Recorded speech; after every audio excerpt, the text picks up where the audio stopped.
to get us started, if that's okay. I don't think I said hi to you, Mary. Hi, Mary. Hi, Leah. So we're going to call the meeting to order tonight at 6:01 p.m. And hold on one second. We are going to start with the Pledge of Allegiance. And so if you guys could all put yourselves on mute, that would be great. And I will lead the pledge for us. I pledge allegiance to the flag of the United States of America and to the republic for which it stands, one nation, under God, indivisible, with liberty and justice for all.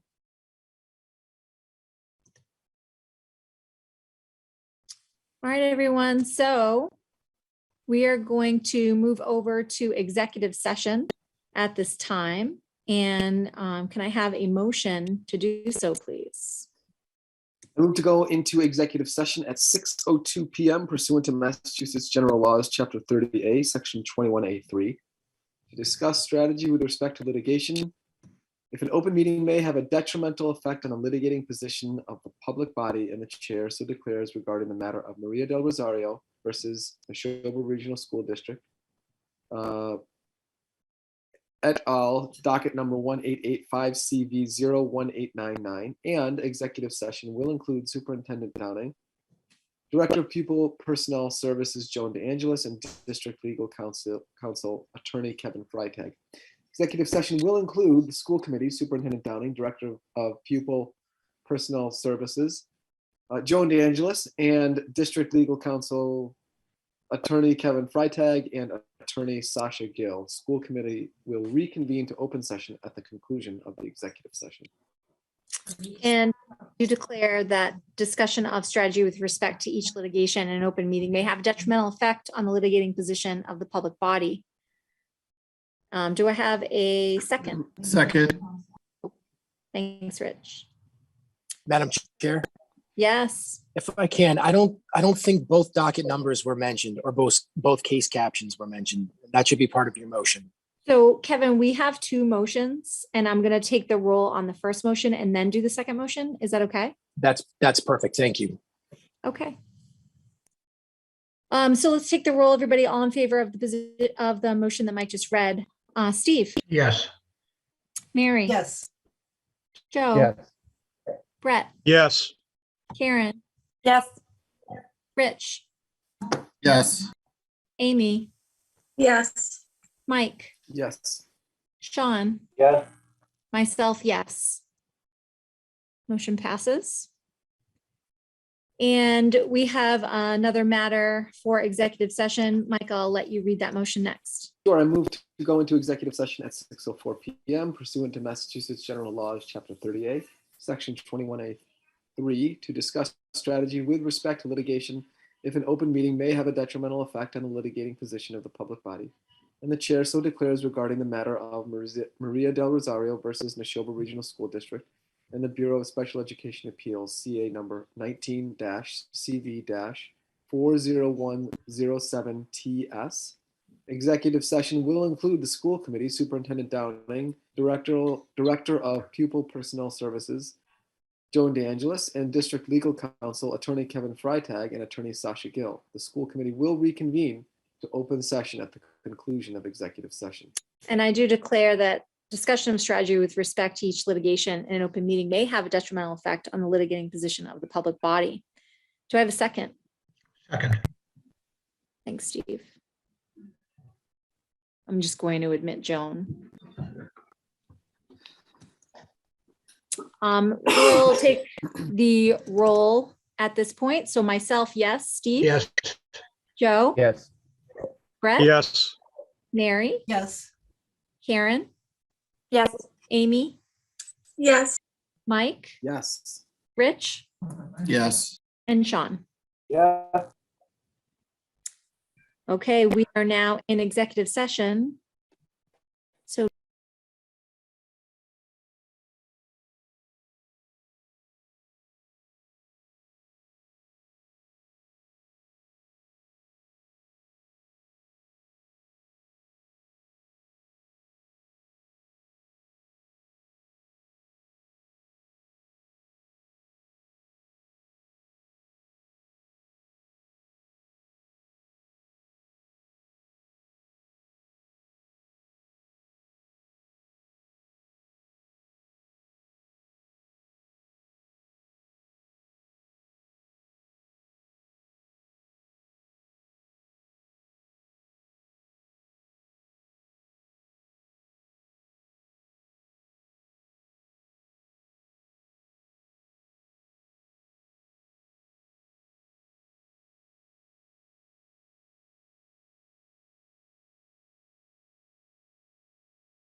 session. So, excuse me one second. Get back to my agenda. All right, so the first matter of business here is citizens' comment.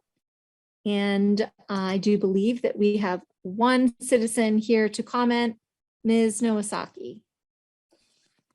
Can you hear me? Yes. Okay. So it's me again.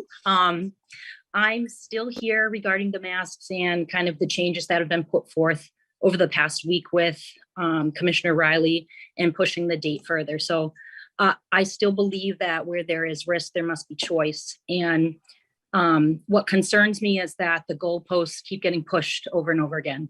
It started as October 1st as the lifting date, and then November 1st, and now it's January 15th, which I understand why it's that date because of the holidays and vacation and everything kind of revolves around that. But my question is, when are we going to give it a chance? So, and I know it's the commissioner making this statement and it goes across the state for everything, but come January 15th, if they don't lift the mandate, will our district go based on our community transmission or our community vaccination rate? So what will the change be?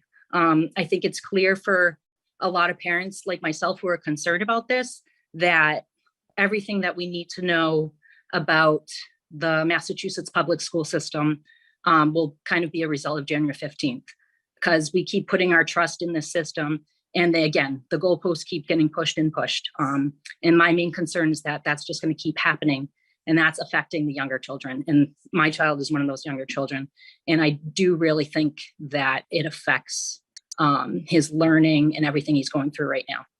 That is all just a quick statement, but I just want to know what's going to happen after that point. And I know there's been discussions about what other school systems are doing and kind of the metrics they're using. So I hope that's something we use and that we can make a change.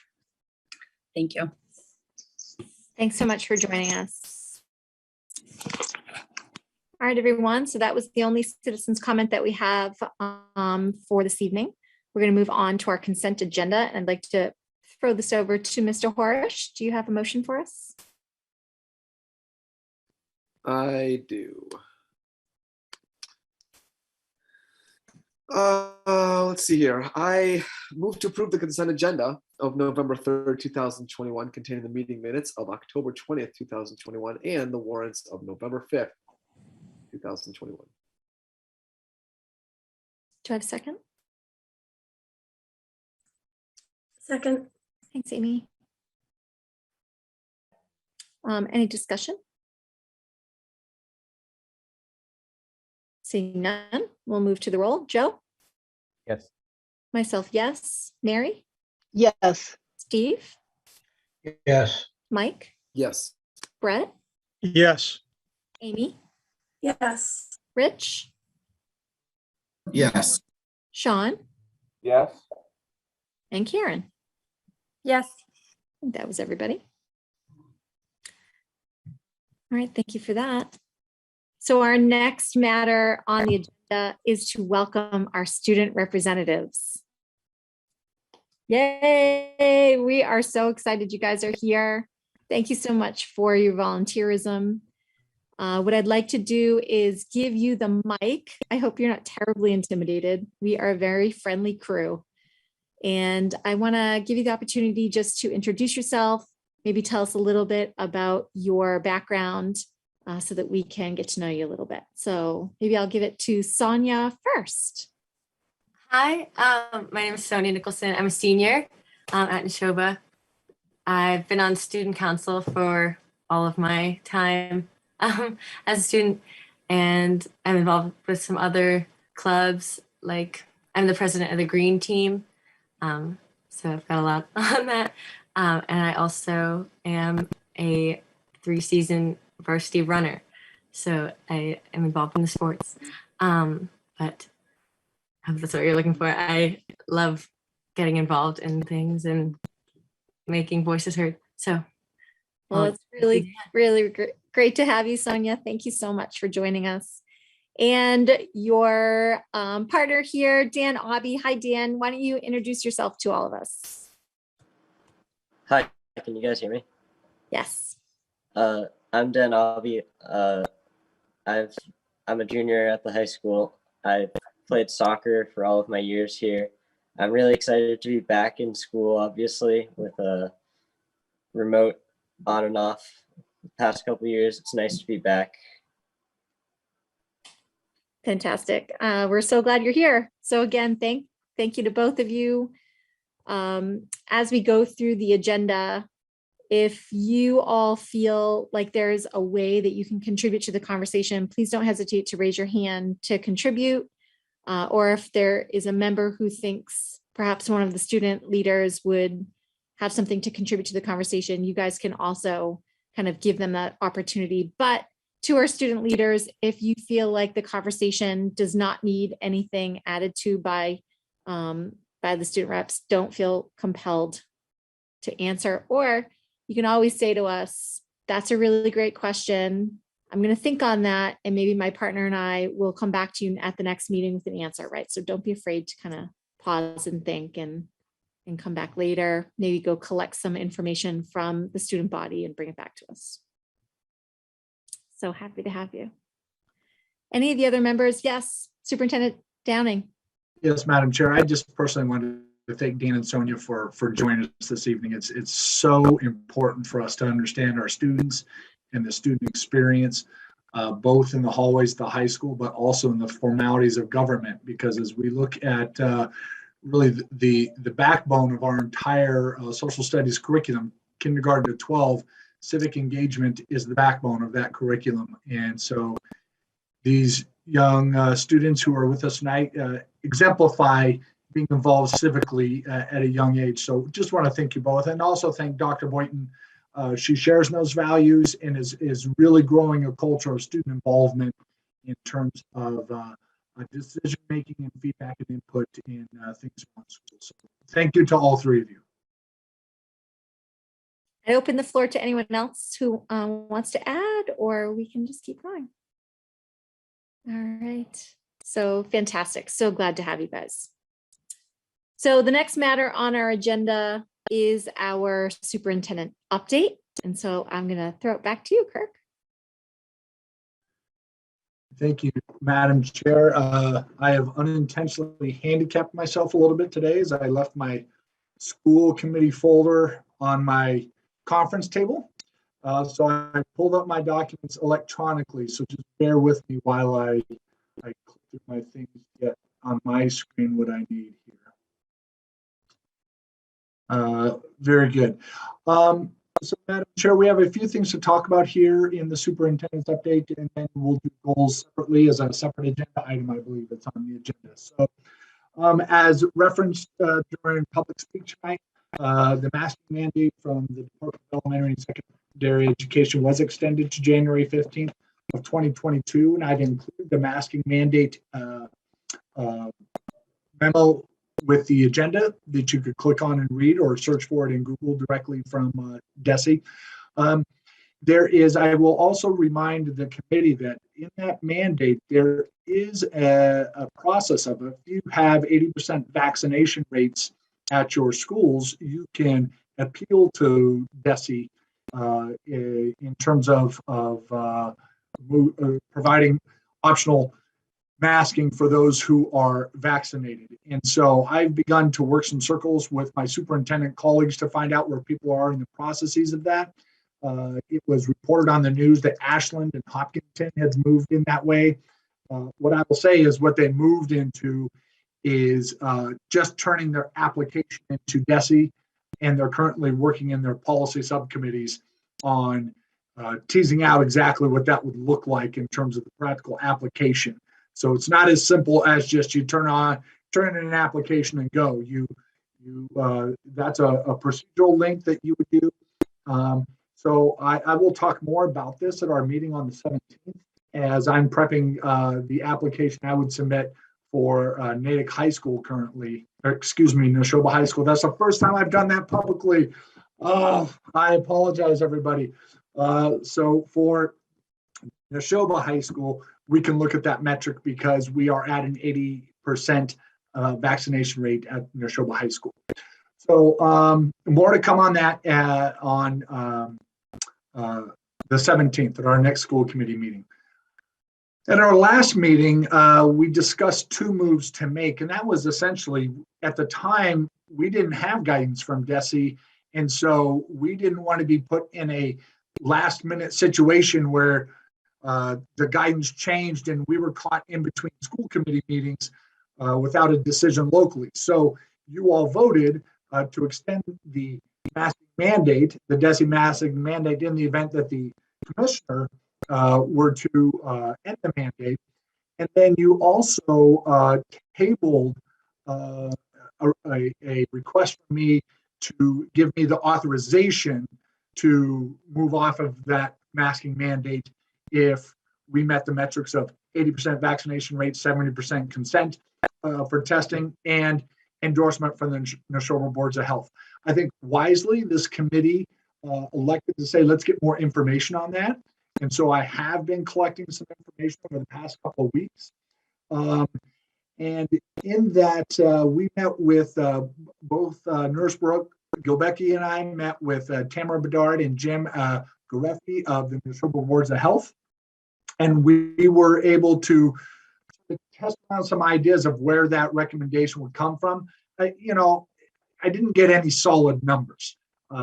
What they did support is, yes, the 70% number is a number that really pool testing or weekly COVID checks are providing a different type of utility than they were before. The 70% for testing was born out of a time where we were pre-vaccination or low vaccination. So it was really to identify that asymptomatic spread around your schools so that you could put in mitigating factors.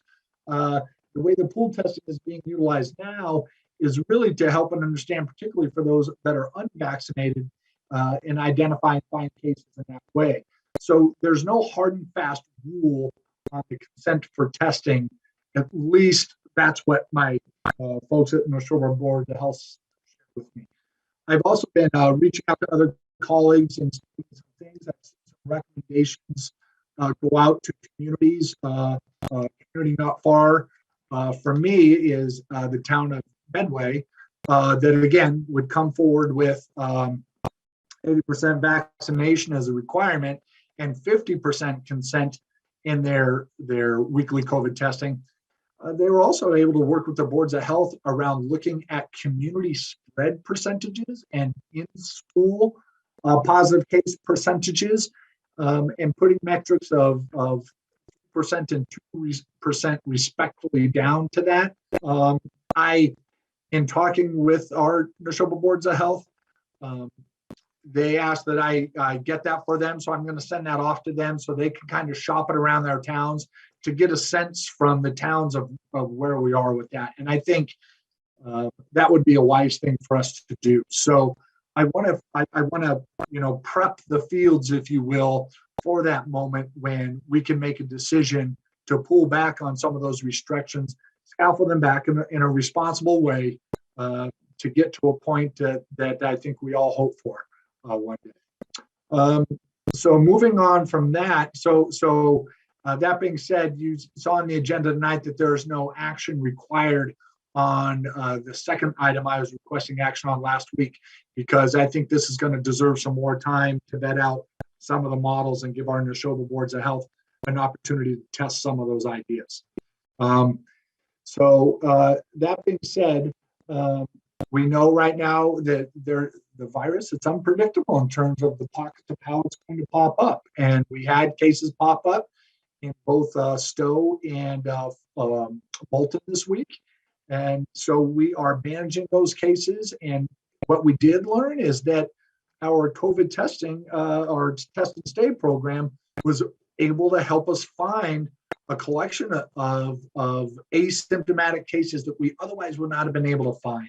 And in that way, we have a good tool to help us find that, because while we know the virus itself in children does not have the same type of health impact that it does as people get older, they do carry powerful viral loads that do spread throughout the community, as their parents and grandparents would have as well.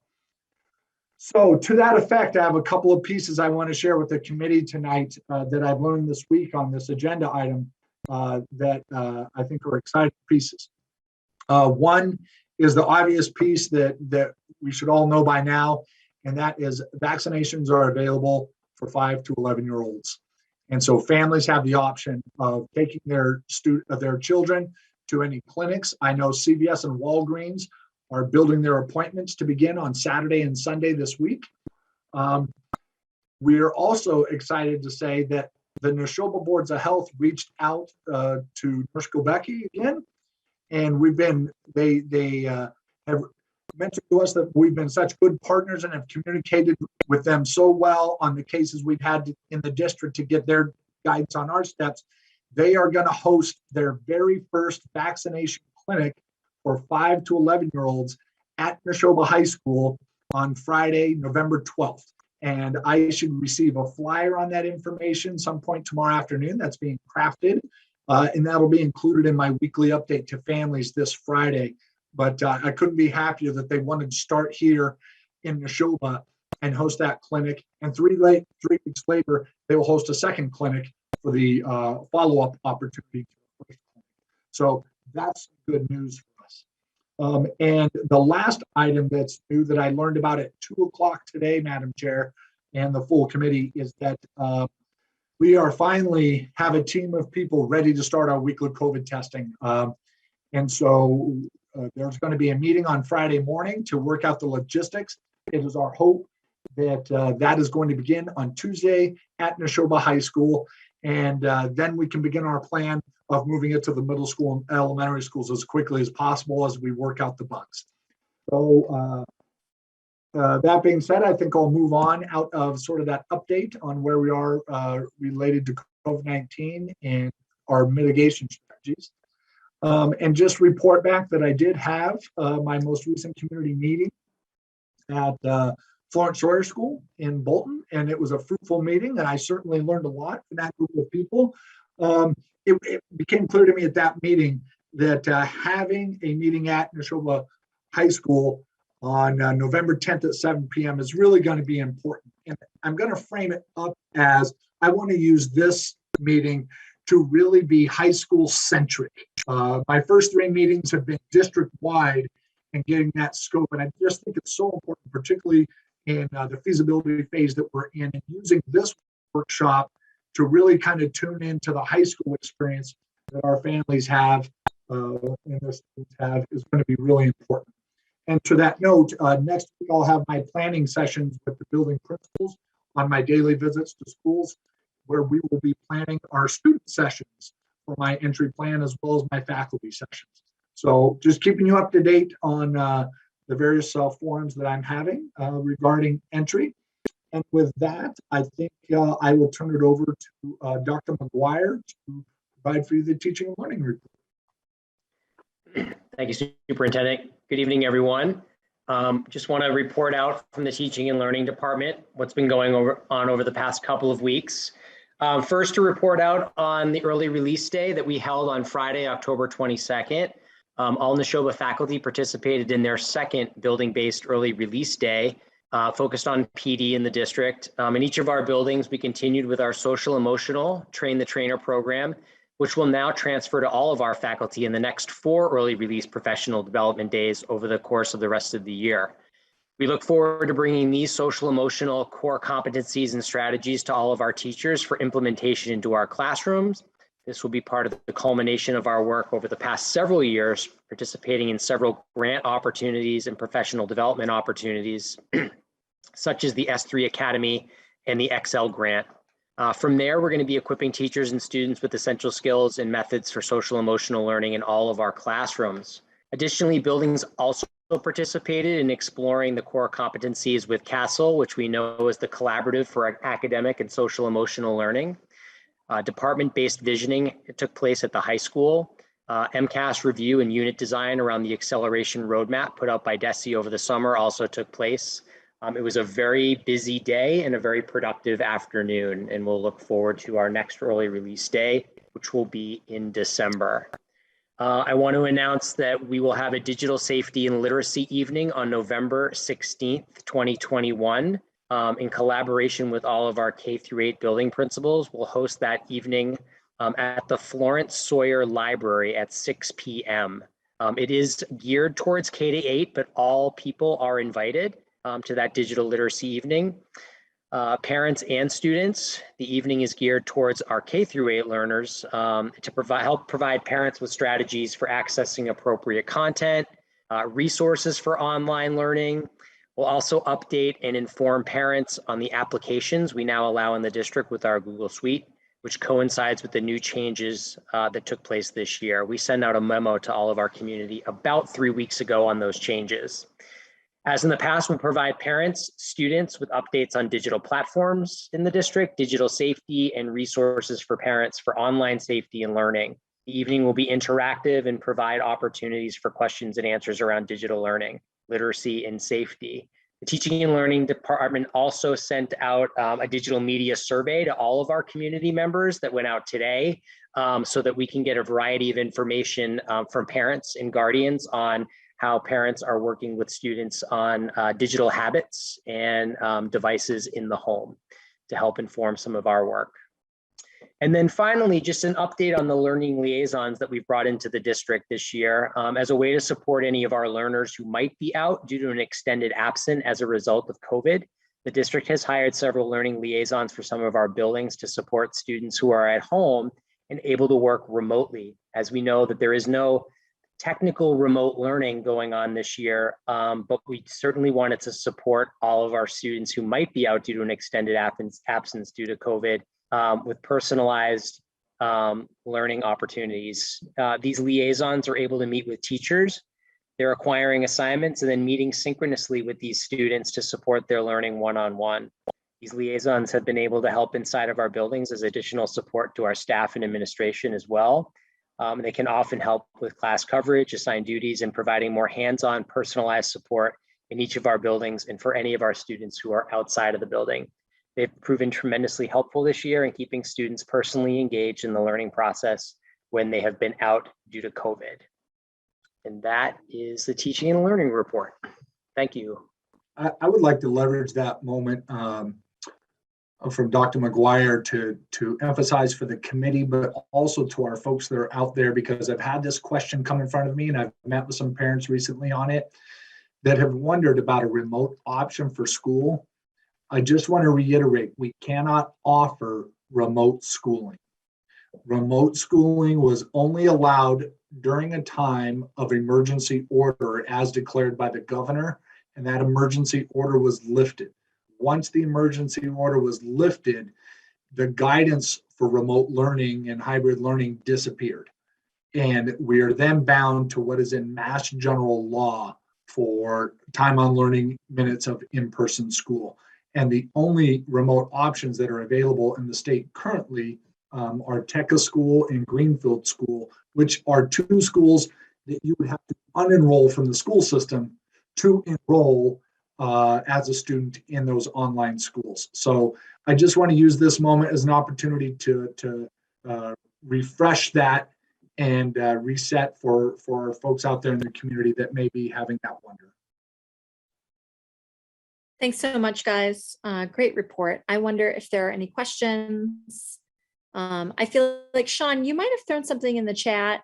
We don't normally use the chat, but I think that your question is a good one. So do you want to pose it? So in regards to Kurt talking about sort of the COVID concerns, I was really sort of wanting to sort of dive into sort of Dan and Sonia, how is it affecting you in the school level?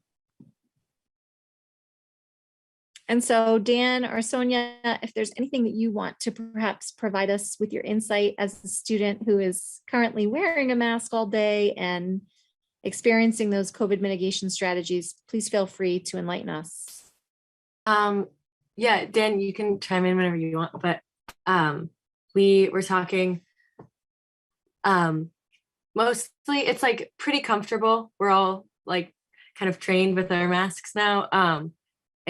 There's only the only like frustrating part is there's a decent size that are improperly wearing masks. And that really kicks up after the school day with like athletes inside the building before they leave to go play their outdoor sports. There's a really poor mask wearage happening. But it's not tremendously difficult, at least for me personally. And I know a lot of my friends, like it's a pretty reasonable adjustment that we've all made. Yeah, I don't know, Dan, do you want to add anything? Yeah, sure. I'd say a lot of the same stuff definitely applies for me too. I do have a few friends that probably don't like masks. They think it's uncomfortable. I can see that. It definitely is at times a bit annoying. Like if you have glasses on or something, it fogs up your glasses. There's really nothing we can do about that kind of stuff. We just have to push past it. Dan, those of us that are wearing glasses, thank you for your comment. Yeah. So Sean, I hope that helps provide a little bit of insight. We really do appreciate you guys chiming in there. Yeah, I mean, I think it's really important as far as the people that are sort of boots on the ground. So if there's a change or sort of any sort of adjustment that we need to make that works or don't work, we want to know about that. So Dan and Sonia, thank you very much for being part of the process, because we really want to hear from you. I may add just one more thing. A few of my friends were talking about trying to start some sort of like initiative to kind of push in the direction of better mask etiquette, just because it has been like an issue. So I'll report back next time where we are on that. Right. Yeah, just so you guys know that there's an open avenue as far as communication goes, and whether that deals with the superintendent or the school committee, you guys are going to sort of be that that sort of conduit. We want to really know what's happening really. Thanks, guys. Dan and Sonia, also please know that every Wednesday I'm with Dr. Boynton at Nashoba High School from 8 to 10 o'clock. So if there's ever anything you want to sit down and talk about, all you have to do is reach out to Dr. Boynton and we can schedule some time to chat. And we're going to be meeting regularly, Dan, Sonia, and I, just to kind of brainstorm. And if they have an update they wanted to bring to the committee, and that's sort of what we had brainstormed earlier this week, because students haven't had a voice at school committee for a little while. So they had perhaps prepared some things to talk about if there's an opportunity to. Thank you. Great. And just to understand better kind of the chain of command, Dr. Boynton or Superintendent Downing, or to our student leaders, can you help us understand they are kind of members of our current STUCO, right? Our student council. They were elected to these positions. Excellent. And then I would also remind the blue coat, Leo. Sorry, guys. I would also remind our student leaders that as representatives of the student body, it's important for you guys to be canvassing and understanding what the whole student body wants you to represent. So having you guys here is awesome, but making sure that you are a representative voice is really important to us. To the committee, do you guys have any other comments or questions about the superintendent report? I think I see Amy's hand. Yeah, I wanted to thank Dr. McGuire for alerting me to the memo that was sent out, because that got buried in my email. So I'm hoping that by mentioning it here, other parents can go searching for it as well. And then also, I guess, make a request or just ask whether the parent, I'm trying to decide or remember what you called it, the digital literacy meeting that you're going to be hosting, if you could get that posted on the calendar for the district, and maybe it's already been done, because I find that that's a useful way of sharing those dates. Sure. I have added it to the front webpage, and I've had all the principals have also sent the memo out in their weekly reports. And then we've also created a flyer that will also go out and also put on that calendar as well. So, and we also created a small little icon for us to tweet out as well. And then I'll be getting out hopefully to the local media so that they're able to also put that out for families in the Awesome. community too. Good. Yeah. Thank you. Okay. Leah, I do have one other question for you regarding our student representatives. I know we have a really heavy agenda tonight, but for future meetings, will there be an agenda item for them to give an update, or are they doing that tonight as well too? Yeah, so by a matter of procedure here, there will be a bulleted item that allows for the student representative report or update that Dr. Boynton and Superintendent Downing, I think, are in charge of. Yep. And so, yeah, tonight was just to welcome and introduce, and then in the future, they will have an update or a report of some kind. My recommendation, Madam Chair, is that we would add that near the committee reports at the end of our meetings. If for any reason, students, there was something because you had an evening school event or an athletic competition or something like that that got in your way, just communicate with us and we'll adjust the agenda accordingly. But that it'll be a basic student update on current affairs. Yeah, so we welcome successes and challenges. So feel free to bring all the above forward. Amy, another one? I'm sorry. I do have one other question. Go for it. I just want to ask a clarifying question about part of the superintendent's update, so that I can make sure that I've been sharing out information correctly. Your update says that the school committee continued the DESE mandate, masking mandate, in the event the commissioner did not extend the mandate. But we know that he did extend the mandate. Right. So it says the good news is that we are prepared to make a local decision on January 15th by continuing the masking mandate. And I in talking with other parents, learned that there might be some confusion about the decision that we voted on last week. Because my understanding was we voted to extend a mask mandate. My interpretation was we did that indefinitely for the rest of the school year, because if the commissioner lifts the mask mandate, we've extended it. That's right. Until such time we lift it. Yeah, so what we've done is we've brought that into our onus of control so that if it were lifted and we were stuck in between school committee meetings, we're not sitting in no man's land on making a decision. Yeah. And the second piece of that you charged me with last week is to gather some more information so that we can take a vote at a future meeting on authorizing the superintendent at the moment when those metrics are met. So that's why I'm chasing down more metrics and things. So those things will work together at the close of the masking mandate, January 15th. So that'll just make sure we're prepared for that moment. Okay, but if January 16th comes and we haven't taken any action, there will still be a mask mandate in place. Is that correct? That's correct. Okay, and I On think January that's where 16th, there was a disconnect in that's talking with some other parents. So perhaps that could be something that's clarified in the next communication that goes out. Yep. Okay.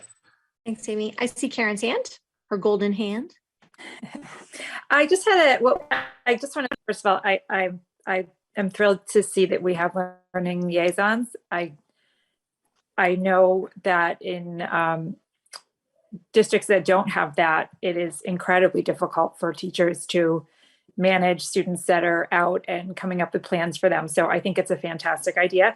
I just was curious because it says that the liaisons are in some of the buildings. So does that mean that they're housed in certain buildings that maybe have more of a need for them, for that staffing when they don't need to be a liaison to students and they're just available? So are they able to shift between buildings if we have a flare up in a building where they're not housed? Kurt, do you want me to take that one? Yeah, Dr. Go ahead. Yeah. I have to as well. So we have certainly posted for one for each building. We currently have 3. So like anything these days, it's been harder to get people to come in and get people in. But we have hired 3. So we do have some that are doing some overlap into some other buildings for sure, and doing a little bit of double duty. But we still are looking for, one for each building. It's just been a little bit more difficult given where we are in the school year and due to the pandemic. But yes, they are trying to help out in all places as much as they can. I would like to add to that, particularly at Nashoba High School, Dr. Boynton has worked with her faculty because it's a different type of experience with the learning liaison because of the way courses are designed. So it's a course by course decision by utilizing department heads and their teachers to ensure that students are getting that contact with their teachers if they have to be out on quarantine. All right. Any other comments or questions? Thank you. You're going to move on. Thank you, Superintendent Downing, for your report. It is absolutely amazing all that you're having to manage above and beyond the education of our children. So thank you. This is going to give me an opportunity again to celebrate Nurse Lisa Gilbicki and her entire team.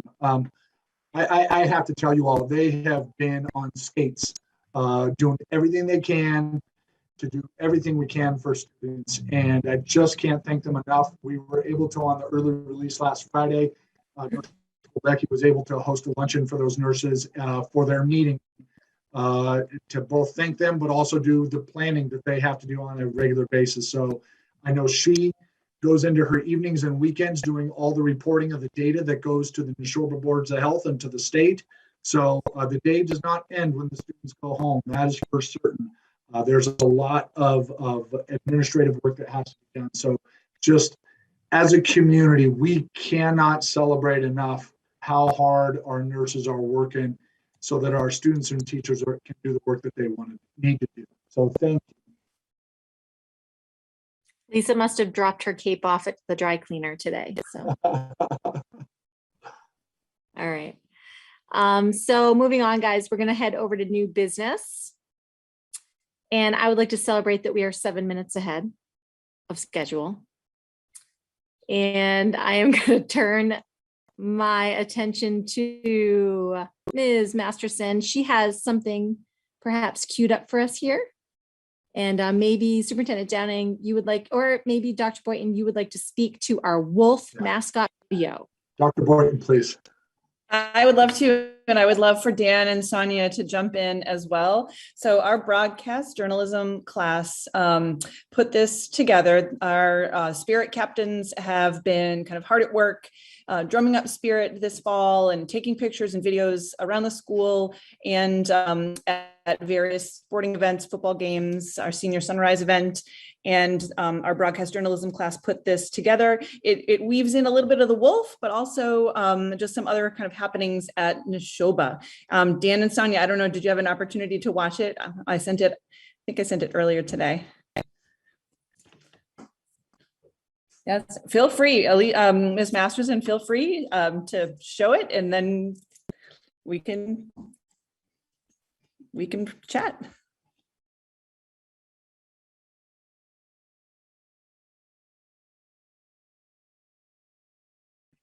I don't hear any sound, Ms. Masterson.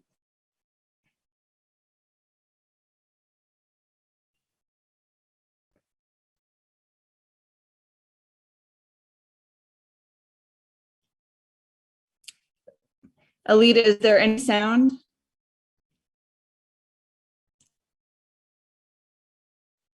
Let's try that again.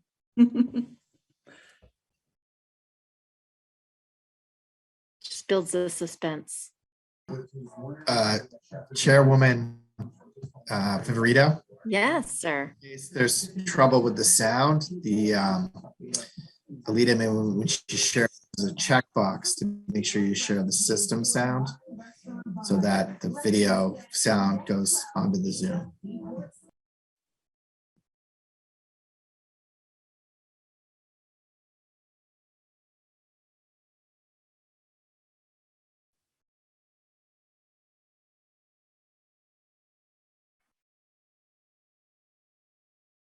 Working.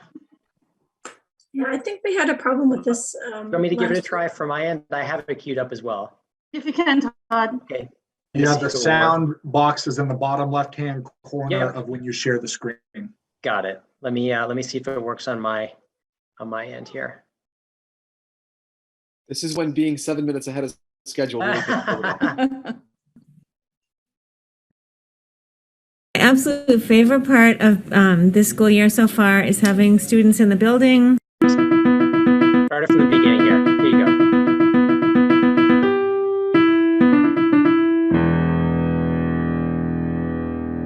My absolute favorite part of this school year so far is having students in the building, interacting with students, and having that sense of some normalcy in the building. But hands down, having kids in the building.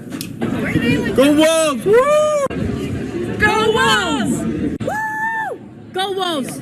I am just so excited for this football game. I'd like to take a poll of who is the most spirited kid. We all know exactly who the two top answers would be. One good thing about being back is being back here in the building and seeing everyone. It's also really nice to be able to go to sports games finally. Yeah, and like just to be able to be back and like have a normal routine again. I really like having all the students back in the building. The building is full of energy. It's great to see them all learning together and talking with each other socially and about the content in our classes. It's been a great year so far. Senior, because we're all seniors and all the events are so fun. Energetic. Consistent. We're being heard more. Everybody's moods are so much better because we're in person. We get to hang out with people. Yeah, I think people are really just excited to be back in school and seeing people, so it's a good attitude all around. The school spirit has been really great this year, and the spirit captains have been great getting people really worked up for the games. I enjoy that we, as seniors, we get more trust and more opportunities. All right, my favorite part of the school year this year was Challenge Day. It was awesome to see students interacting with one another, really being able to open up and learn more about what was kind of under the surface rather than what they see maybe every day. My favorite part of the school year has been doing journalism and broadcast because we get to put out videos every week that the whole school gets to watch. My favorite part of this year is just having everybody together, seeing how happy the students are to be back in school together. My favorite part of the school year has just been everybody coming back together. It's been really nice to have a sense of community again. That's it. Go Wolves! Go Wolves! Go Wolves! Go Wolves! Go Wolves! Go Wolves!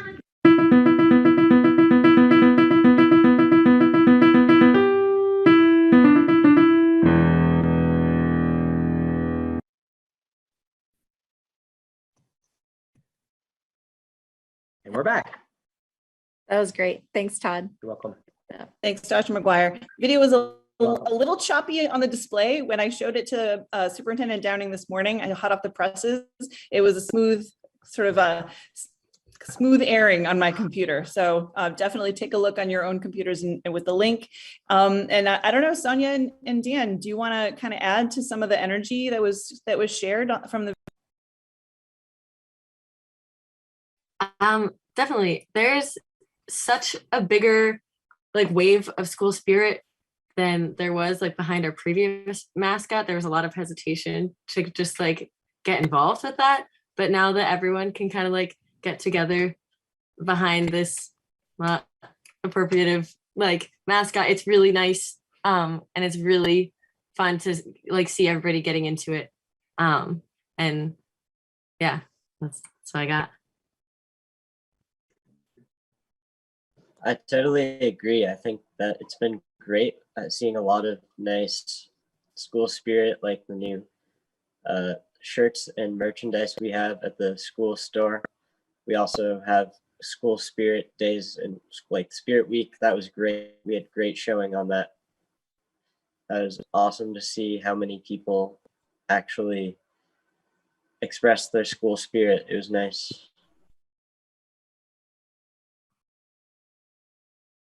Terrific. Yay, go Wolves. That's awesome. So That was that. On to our next matter of new business, our superintendent evaluation process. So to go from something super exciting to something, very practical. Also exciting, Kirk. So we're going to go over the school committee goals in a little bit, but one of the goals that we kind of set for ourselves was to do some professional development for the committee. And we wanted some of that professional development to be in the public session, because we're not only trying to develop the committee's understanding of processes that are really central to our mission, but also to help the community understand the process as well. And so your personnel subcommittee is now going to take the lead in providing us with about a 15-minute presentation on our superintendent evaluation process. And that is then going to be followed by Kirk laying out his goals that he's developed, and we will then kind of accept them, etc., or not, if you want to give feedback, but we'd like to kind of bring those through to fruition. It's a very thoughtful document. So Alita, I wonder if you could queue up our presentation, perhaps. Mary, Alita has it, right?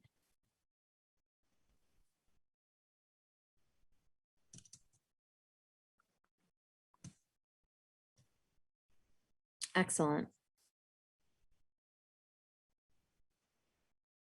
All right, everyone. So you all know that one of the chief goals of every school committee in the state of Massachusetts is evaluating the superintendent. The superintendent is our only employee. And so we get to pour all of our energy into this process. So you can go ahead, Alita, and put all of that slide up for us. So I really like this graphic because it shows the correlation between the district goals all the way up and through the achievement of our students. And so it is a pyramid that needs to build on each other. With Kirk being a brand new superintendent and the district improvement plan already being in place from previous years, there wasn't a lot of wiggle room around how we can kind of develop new, but it's a very exciting prospect that this, all of the work that Kirk is going to be doing this year is going to create a scenario for next year where it will be all his in this new administration. So the way that goal alignment happens is you start with your district improvement plan or your district goals, which we all know, and we went over at our workshop and they're posted on the website. So the district goals then are set to inform the school improvement plans or the school goals, the superintendent's goals and the school committee's goals.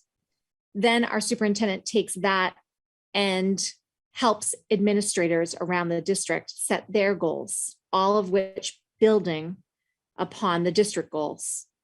Then the administrators for each building set themselves to the task of helping teachers set their goals so that all of what we're trying to accomplish will eventually lead to student achievement.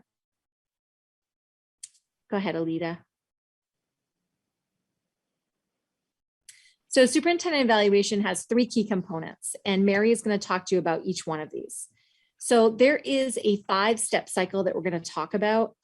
It's called the cycle of inquiry. It's, whenever you are trying to accomplish a goal, what are the steps that you put in place to accomplish that goal? So Mary will talk about that in just a minute. Part 2 is understanding kind of the structure that the state created for all evaluation, but in particular for the superintendent's evaluation. And it breaks down into assessing his progress toward meeting his goals and also evaluating his performance against 4 standards. And then the last thing Mary's going to talk to you about is how that rating system then gets put down on paper, what the school committee does to kind of put that out to the public and conduct that evaluation. So I'll turn it over to my personnel subcommittee partner, Dr. McCarthy. You can take it from here. Okay, thank you, Leah. And we can go on to the next slide. I also just want to take a second to personally welcome Sonia and Dan. And in seeing that the video, it's such a wonderful reminder of why we're all here. And it is for the students and for student achievement, and we mean that in the fullest sense of the word, of achievement. So this might seem a little boring. It's not really boring, but when we think of that larger picture of the students, it brings it all into focus. So we want to thank Dorothy Presser, who's our MASC field representative, for allowing us to use her slides. This is really an overview of this process. Dorothy also sent us a document which will be sent out to school committee, and you will have in your packet for the next meeting. So just think of this as an overview, and I think that will help a bit. There is a little bit of historical background that I just want to tell you about. Achievement gap legislation in 2011 changed the evaluation system for all educators, and including the superintendent. So goals are supposed to be linked to evaluation for student achievement and used as a strategy to improve educator practice, and also using multiple criteria. So when this whole process is done well, it is more objective than subjective. Also, I just want to talk a little bit about the personnel subcommittee survey that school committee had 100% participation in filling out. So I just want to thank everyone on school committee for doing that. And in regard to having been through superintendent evaluation before, it's noteworthy that 45% of our school committee has never participated in superintendent evaluation. So in this slide, if you look at about 1 o'clock, self-assessment, all educators begin with this. And this is a very reflective process initially, self-assessment, and then that self-assessment moves into the goal setting and the plan development. So we're going around clockwise to implementation. And so really making the goals come to work with students or whoever is involved in that, with a mid-cycle review and then a final evaluation. But this is a cycle, it's never over. It just keeps continuing because we're looking for continuous improvement. So we can go to the next. Actually, Alita, can you hold 1 second? I'm sorry, Mary, I won't interrupt you again, but I forgot to say that in this training, guys, we are also going to have 2 additional trainings this year, and they will come to you at the mid-cycle review, like a small training. And then Dorothy Presser is going to come to us for our 3rd training before the final evaluation stage, so that we can all be completely competent in completing this process. So, go ahead. Okay, so I just want to say something about the survey too. Our school committee survey said that 55% of us could explain at least something about this 5-step process, and the others knew more or less.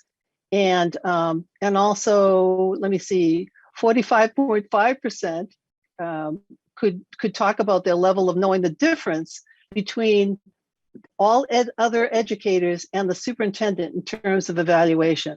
So now I'm going to give you the answer to that. All educators, other than the superintendent, are evaluated by their supervisor. So teachers are supervised and evaluated by their principals or their directors. Principals are evaluated and supervised by the superintendent or assistant superintendent. Assistant superintendent is evaluated and supervised by the superintendent. And now we get to the superintendent. The superintendent is evaluated by the school committee in terms of performance, however, not supervised by the school committee. So although we evaluate the performance of the superintendent and come to an agreement about what these goals will be, then we say to our chief executive officer, go and do it. And then there's one other difference.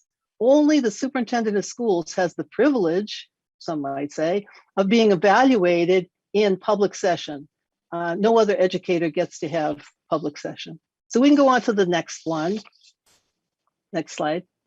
Thank you. So the way Dorothy has put this down, she has the evaluation tool, part 1, and this will look familiar to people because in designing goals, we want them to be smart, specific, measurable, action-oriented, rigorous, realistic, results-focused, timed, and tracked. And survey said that 64% of school committee were able to explain SMART goals. And not only that, we know the SMART goals have key actions that say what you're going to do, and then benchmarks. Those are platforms that are reached, or something specific that's reached that says we're on our way to being able to fulfilling this goal. Also, 64% knew what the I and the E stand for if we were to make these SMARTY goals, and the I is inclusion and the E is equity. So as we, and in the goal areas, I guess you have to click this for us, Alita. 3 areas for goals: professional practice, and this is for administrators and superintendents, student learning, and district improvement. And so this should seem very familiar, and this is what Kirk is going to be talking to us about. We can go on to the next slide, please, Alita. This is the second tool, and this is where it's if you can just keep in your mind that we just talked about goals. This is another part that we're responsible for, and this is from the Department of Elementary and Secondary Education. These are the Educator Evaluation regulations, and there are 4 standards that we will be judging our superintendent on his progress toward: instructional leadership, management and operations, family and community engagement, and professional culture. All 4 are what we evaluate and what all school committees evaluate all superintendents on. And survey said this is an area where we can use some more professional development, because 36.4% said yes, 36.4% said no, they didn't know about this, and 27.3% said they somewhat knew and understood about the 4 DESI standards. And slightly larger, 54.5% said that they somewhat understood the school committee responsibility in evaluating the superintendent. So we can go on to the next. So we have, and in fact, Alita, it's fine if you click again. Okay, so we talked about the goals, and we've talked about standards. The goals are on the left, standards on the right, and we are evaluating on both. In terms of goals, and when we talk about summative performance ratings, we're talking about the end. If we were students, it would be the end of the year, final exams, so to speak, the summative performance. So with goals, we can decide the goals have been exceeded, met, there's been significant progress, some progress, or did not meet. So those are the goals, and we talked about those. Those are more localized, and Kurt's going to talk about those tonight. Standards, different performance ratings: exemplary, proficient, needs improvement, and unsatisfactory. And I just want to say right now, as someone who has been a principal, when these first came out in 2011, and we had lots of professional development, our wonderful teachers didn't understand why they wouldn't be exemplary in just about everything. They went to school, they got mostly A's in everything that they did. But what we found over time is that the level of proficient is a very, very high bar. Exemplary has to go past proficient to something that someone could model or be teaching on a graduate level or doing professional development. So I just bring that up so people understand that exemplary is something like A++++, and proficient is really high. And then what we do, if this could funnel down to the overall summative ratings, then we will finally be deciding exemplary, proficient, needs improvement, and unsatisfactory. Now, Dorothy did give us one other note, and she said it's important to note that a superintendent new to the job, for that superintendent, needs improvement can be called developing for the first 3 years of practice, to recognize that she or he is growing into the job, not that he or she is deficient, so that's something that we can keep in mind, but also a rating of at least proficient on instructional leadership is required for an overall rating of proficient. So we can go on to the next. So we're going back to goals again. So we get goals on one side. Remember that left side. I'm hoping these visuals will be a help to you. that on goal setting, it's working with the superintendent to draft goals, and it can use a subcommittee to begin the work. And that's what we do in this district. The personnel subcommittee works with the superintendent to develop the goals. However, it's the whole school committee who has final approval. And so as Kirk presents his goals tonight, school committee will have time to ask questions, and also before giving a vote of approval, that will be at the next meeting, so they'll have some time to think about this, as everyone probably already has, because these were posted in the materials. Now, identifying standards, those 4 standards have to be evaluated, but indicators from this large rubric, and everything is available. We have a lot of this, but it's all available on DESE website.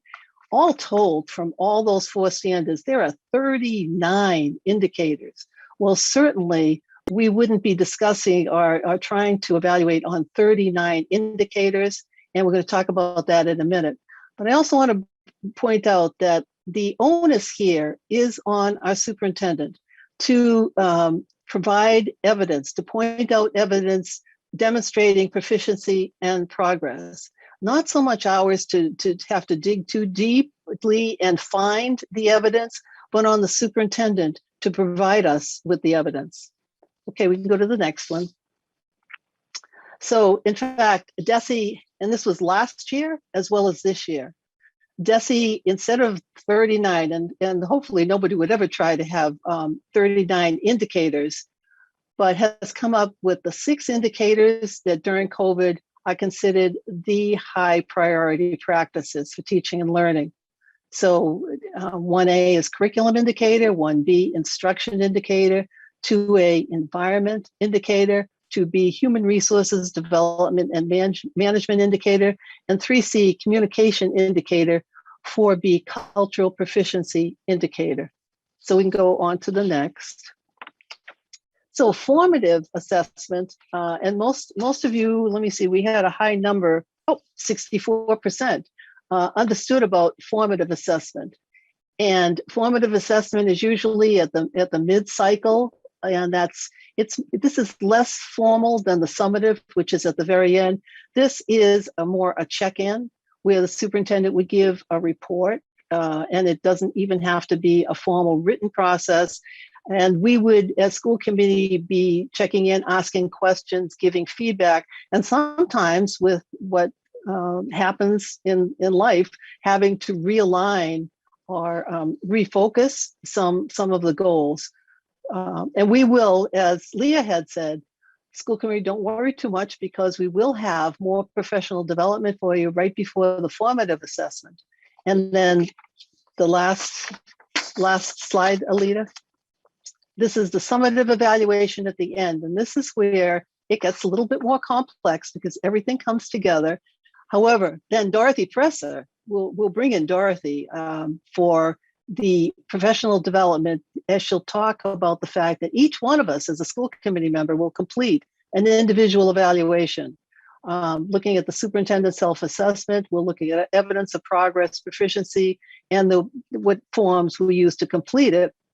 Then the chairperson or designee puts together a composite evaluation that should reflect all of our voices in some way, maybe through the comments, and sometimes a subcommittee can work on that.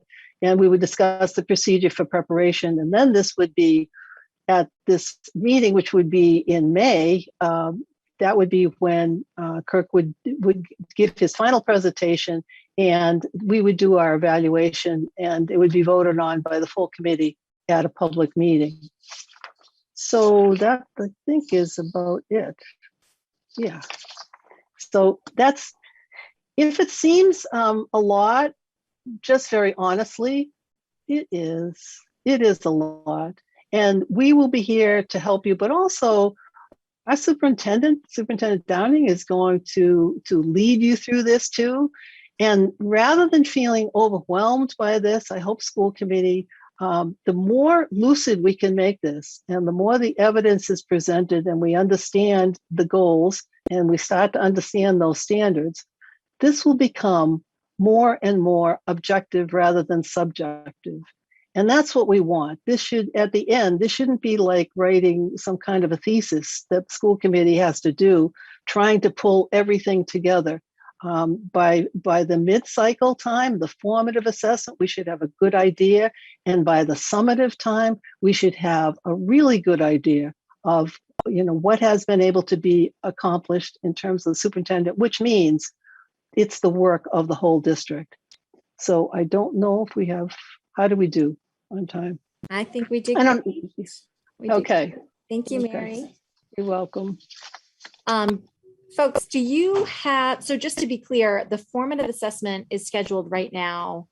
That informal conversation at the mid-cycle point is scheduled for February 9th.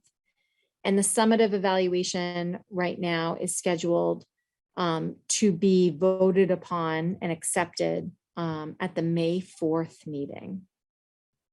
So those are all on the planning calendar.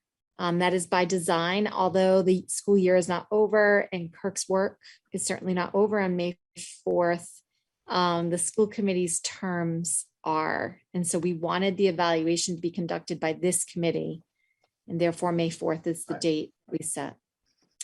Do we have any questions about the process before Kirk presents his goal proposal?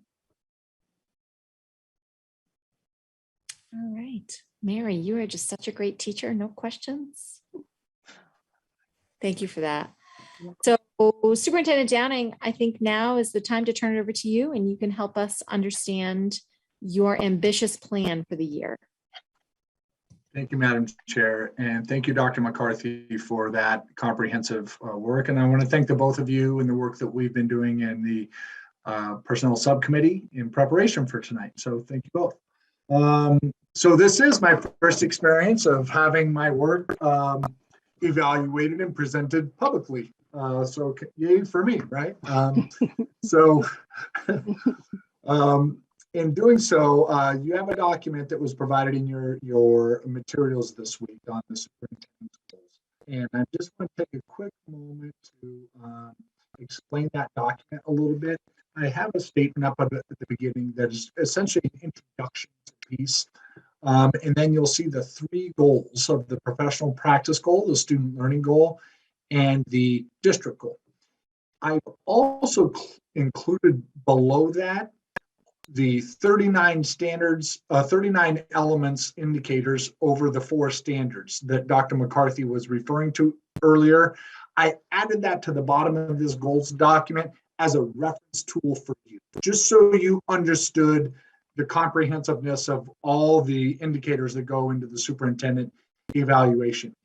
And in working with Chair Viverito, with Dr. McCarthy, looking at those FORCA standards that were recommended from DESE, what you'll note is those 6 standards, as I have included them in the goals, I've tried to highlight the standards in the superintendent's evaluation that is related to the action steps for each of those goals. And I've highlighted the standards of emphasis, the indicators of emphasis this year in blue. So it's clear to you that if the standard is in blue, that is one of our priority indicators for this year. Okay, so with that, I'll just go into talking about the goals. So bear with me.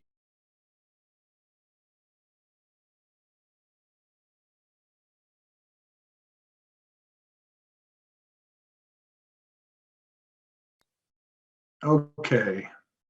Can everybody hear me? It just said I muted. Now we can. Okay. All right. So we'll begin with the professional practice goal. I would like to say to the committee, you're going to hear a lot of redundancies tonight from some of the things I've presented to you already, some of the things that we've discussed in our conversations throughout the entry process, but they are pertinent to forming a comprehensive goal around some key areas to look at this year. So in the professional practice goal, early on, and this is going to be a key thing that surfaces in the entry report that you're going to receive in March. Communication is a major theme across the school system that teachers community members, colleagues, they want to see a comprehensive communication strategy coming out of the superintendent's office. It keeps people engaged, well-informed.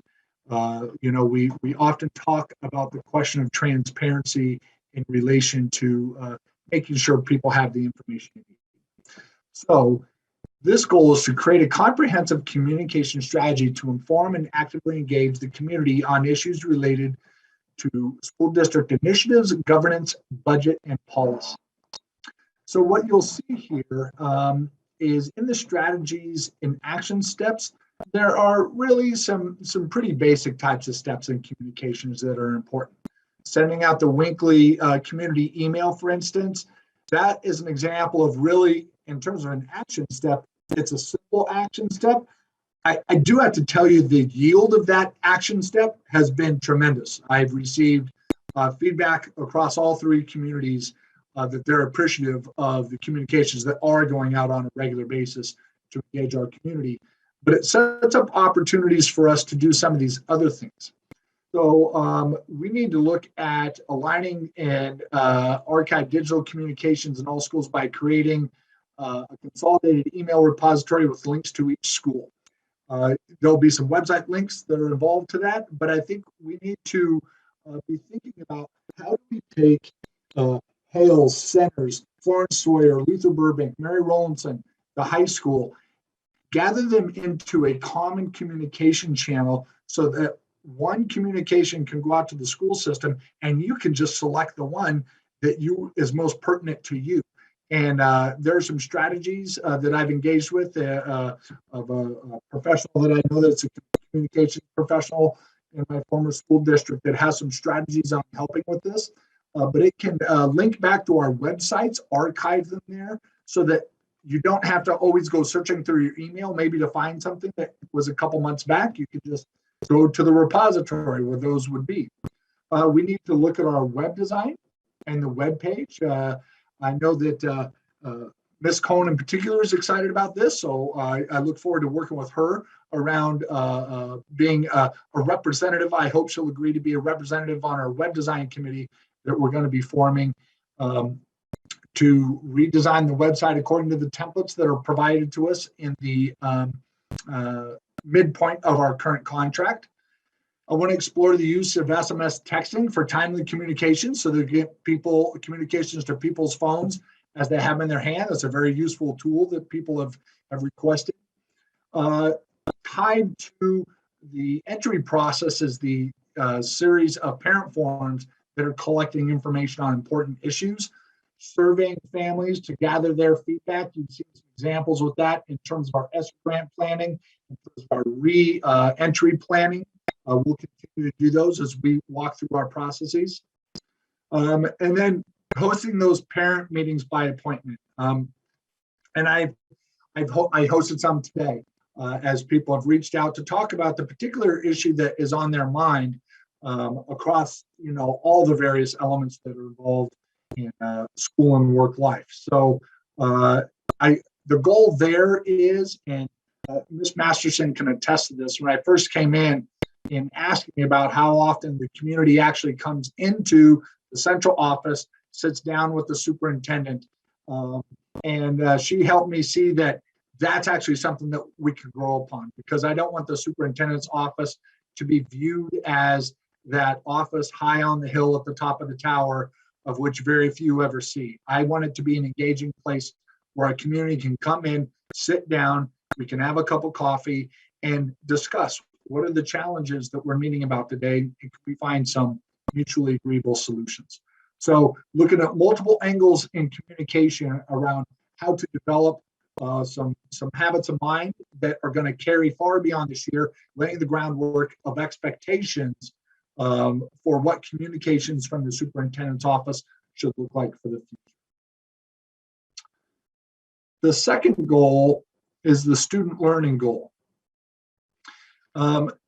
This is an interesting piece in that you'll see develop impact on student achievement relative to attendance and relate to the DIP. I left that in red there as a reminder to myself, because what we really need to do here is set the table for what a student learning goal is going to look like in the future.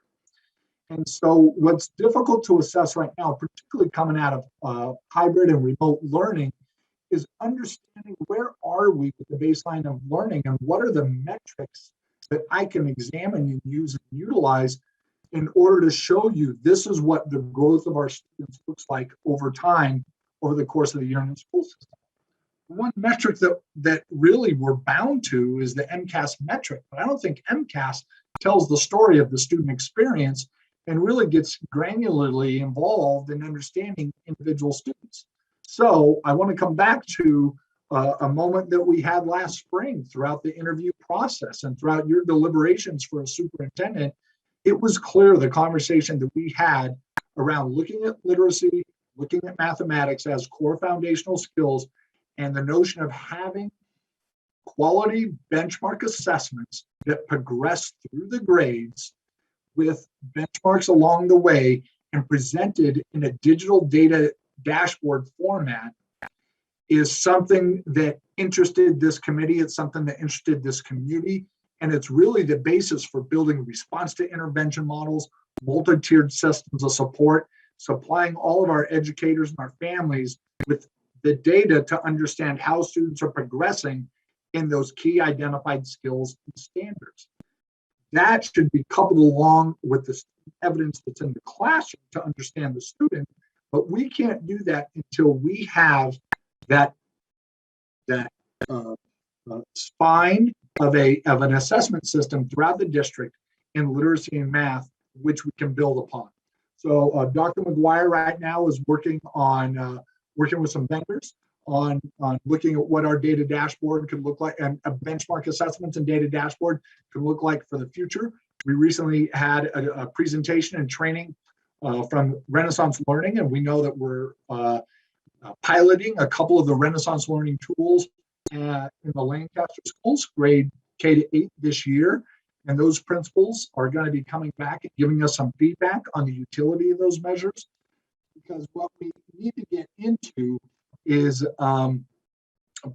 ultimately providing faculty and staff training this year on the benchmark assessments that we're going to be using for the future, so that when we enter into the school year next year, we can establish after the first 2 weeks of school in the benchmarking windows a fall benchmark, then later a winter benchmark, then later a spring benchmark for student growth throughout the year in those important areas.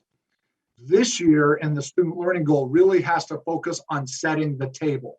So what I would suggest to you here is this goal of, by the conclusion of 2022, we will implement a kindergarten through 8th grade benchmark assessment platform to measure student achievement on priority standards in reading and math. The implementation will result in 100% of KA students being assessed in 3 benchmark windows, fall, winter, and spring, during the 22-23 school year.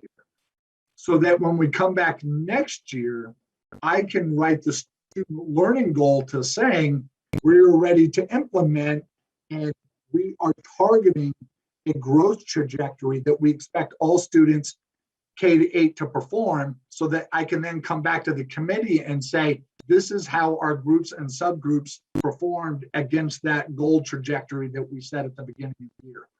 For that to come to fruition, as I said, we need to set the table this year, study the platforms, do the pilot, train our teachers, and get them equipped for that moment of implementation. The last goal is the district improvement goal. And this goal comes straight out of the work I'm doing this year in the new superintendent's induction program, and particularly the entry plan process. So ultimately, the goal itself is to, the end product of both these things is to engage the Nashoba learning community to create a strategic plan that details the instructional, operational, and fiscal vision of the school district for the next 5 years. Through the vetting process for a new superintendent, this is something I spoke to in many forums, that this is a critical element for us to achieve this year, to build that vision, which will ultimately feed the fiscal and operational management of the school system, as well as the instruction and learning areas of the school system. So in October, in March, you're going to be presented with the entry plan and the findings that come out of that entry plan. And it's going to build our foundational understanding to begin facilitation of long-range planning in the key identified areas. Throughout that, I'll be engaging with stakeholders, as I've explained to you throughout our meetings this year. I'm reviewing the important artifacts and documents as outlined in my entry plan.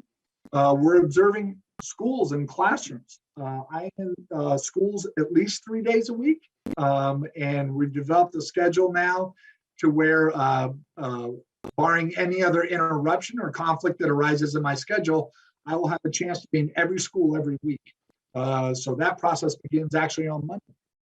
I'll be able to analyze the leadership strength and needs. We're doing that through our cabinet structures, our principal structures, and our leadership.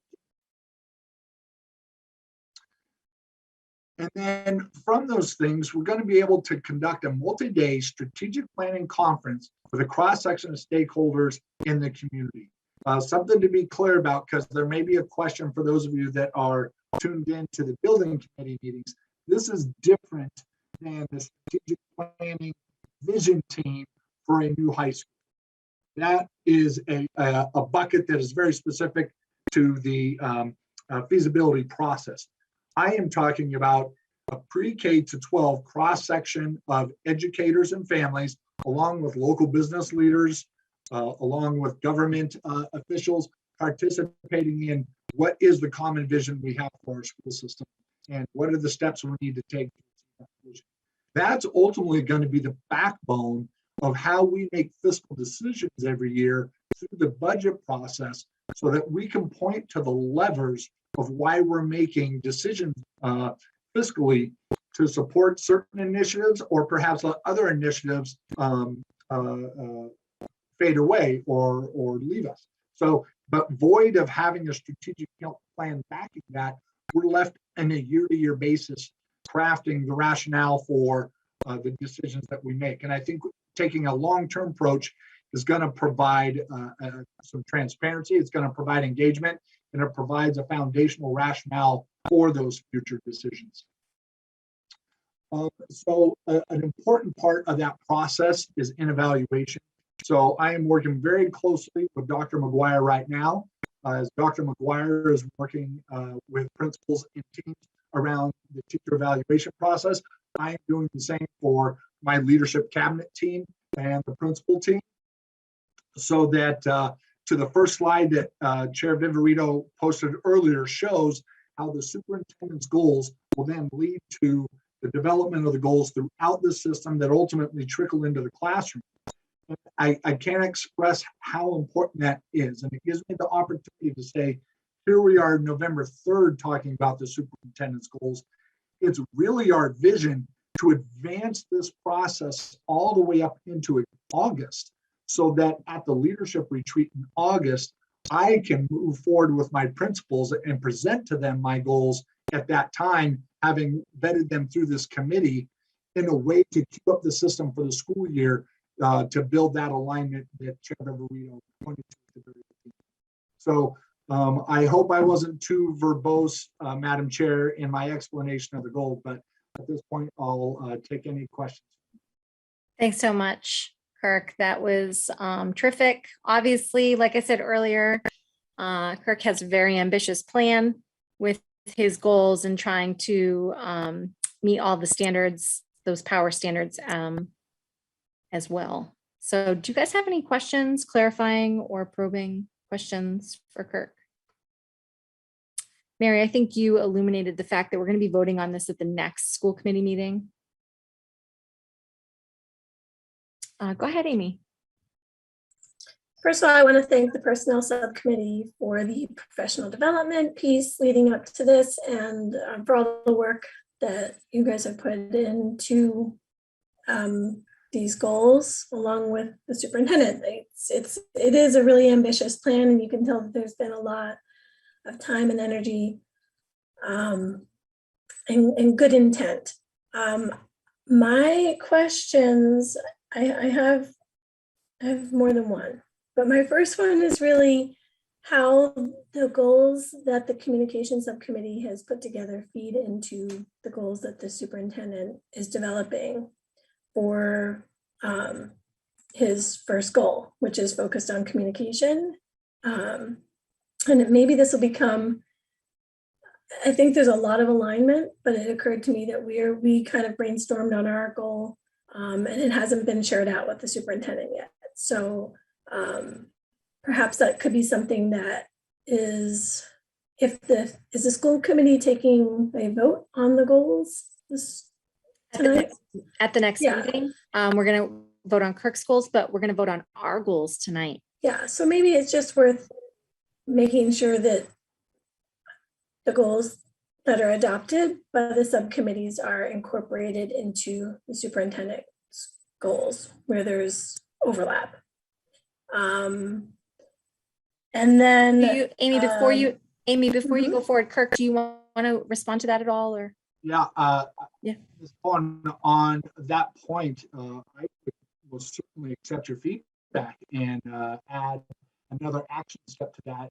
And I think I can write it broad enough to say, collaborate with the communication subcommittee of the school committee on a comprehensive communication strategy that incorporates school committee goals as well as the superintendent's. I think we can add an action item in there because we're going to be doing that work anyway. So it makes sense to just document it.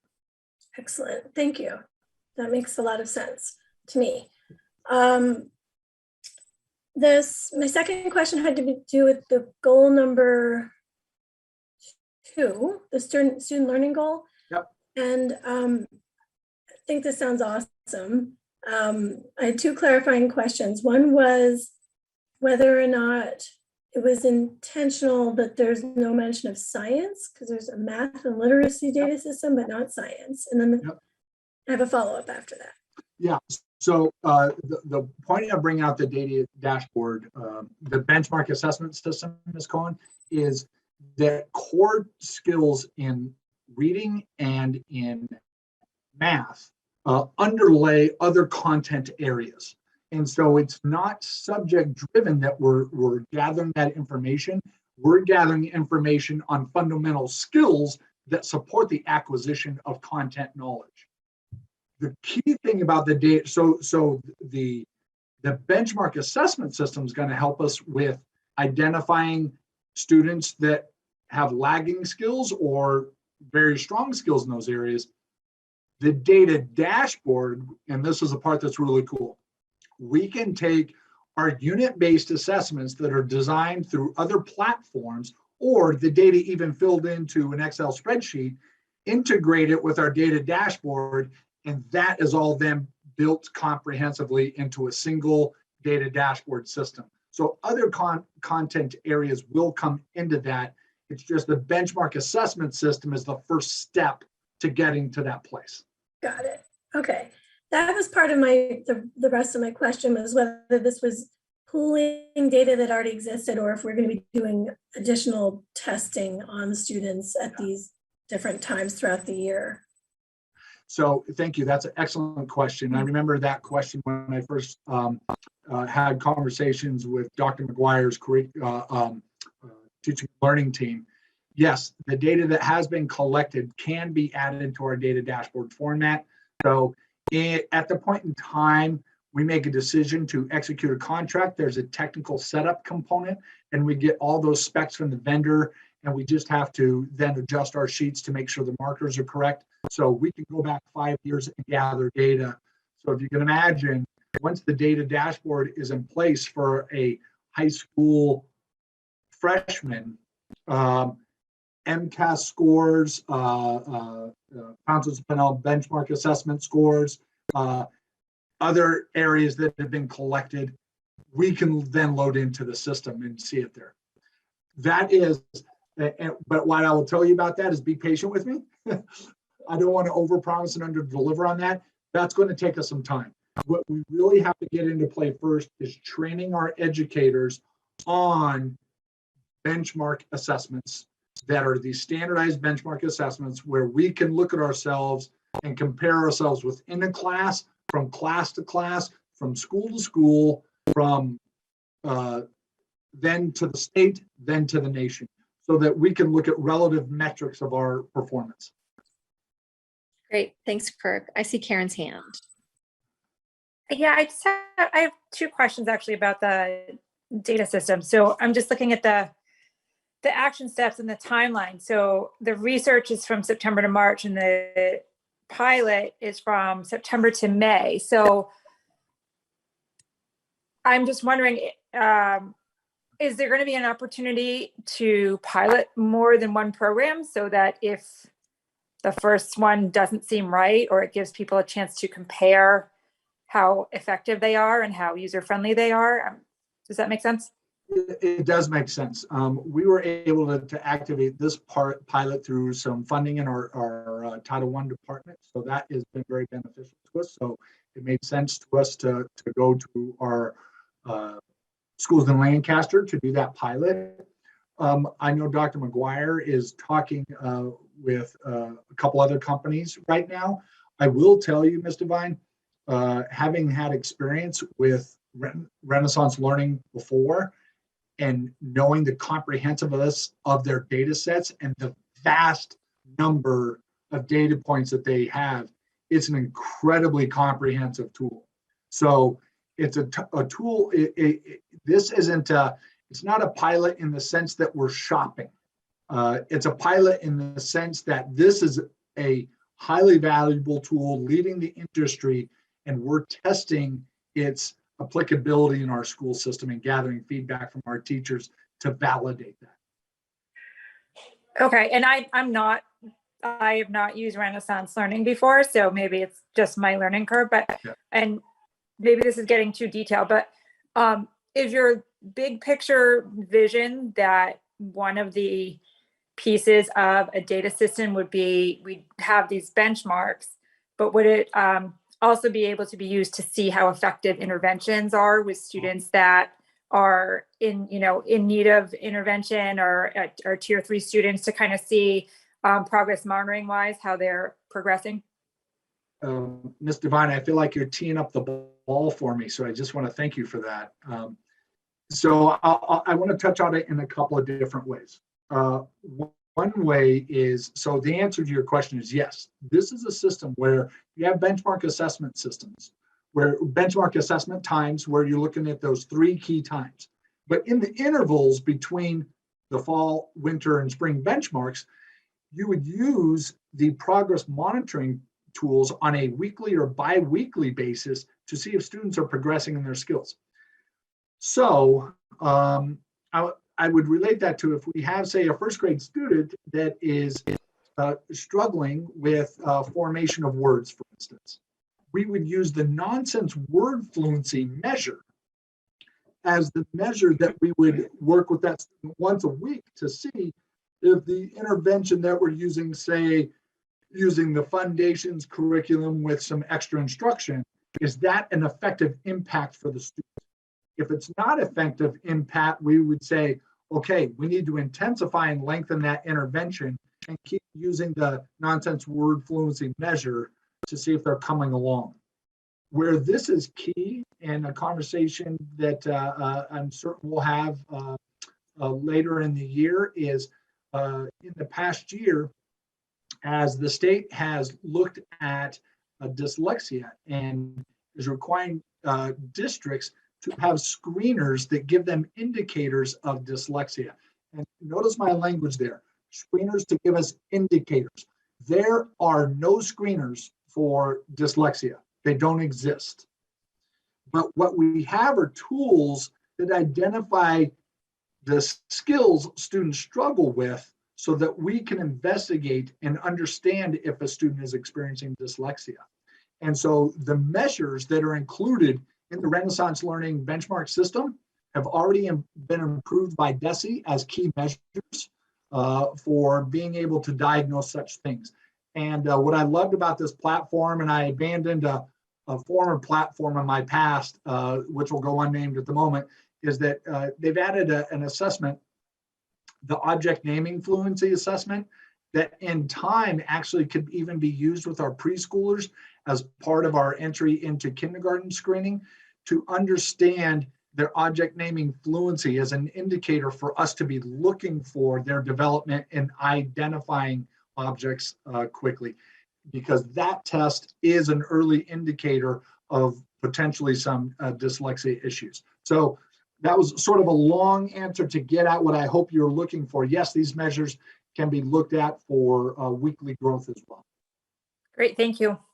Go ahead, Mike. Superintendent, this is a question actually building off of Karen's question, and then I have a kind of a second, sort of related question. But does the program have the ability to disaggregate student populations so that we can evaluate ELLs, maybe population, obviously by age group or by town or that sort of metric? So the platform integrates nightly with PowerSchool. So any data sets and however we set up our demographic data in PowerSchool is exactly how that data can be broken down in the platform. So race, gender, programming, all we have to do is identify those fields and they're automatically updated on a daily basis. Great, okay. And then the other question, and might not be a question, it might just be a comment, but it feels like, as Amy was referencing, feels like a lot of your goals overlap the work that's going to be happening with the subcommittees. And I know that you're sort of a regular participant in those subcommittee meetings anyways, but it might be that, you know, one of your, and I don't know if this is something that's, you know, subject to change or anything, but evidence and outcomes could be just engagement, for example, with the communication subcommittee or engagement with budget and warrant subcommittee, because again, like, it's actually incredible how much overlap there is. Absolutely. Thank you, Mr. Haresh. Are there any other questions on the goals? Go ahead, Steve. Yeah, I have a question concerning this dashboard where will assemble data by race and by gender, and I think that might be an issue, particularly assembling the information by race. I don't understand your question, Mr. Rubenstein. Could you Well, explain? Well, you had said you would be able to identify certain things by gender and by race. Those are the two terms you just recently used within the last 2 minutes. Yeah. And I'm concerned about any identification of race, particularly in any kind of reporting structure. Is that allowed? Oh, absolutely, it's allowed, and it's actually something as an educator I need to seek out.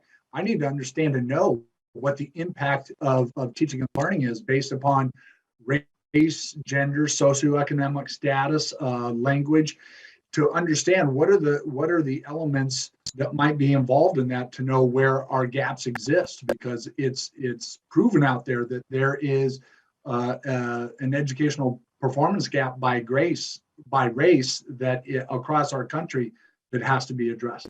So I definitely would look at that. It's you disaggregate the data to deepen understanding, and then from there you ask the questions to say, okay, so what does that data tell us, and what are specific actions and thoughts that we can think about in terms of our instruction to help our students? Okay, thank you. Yep.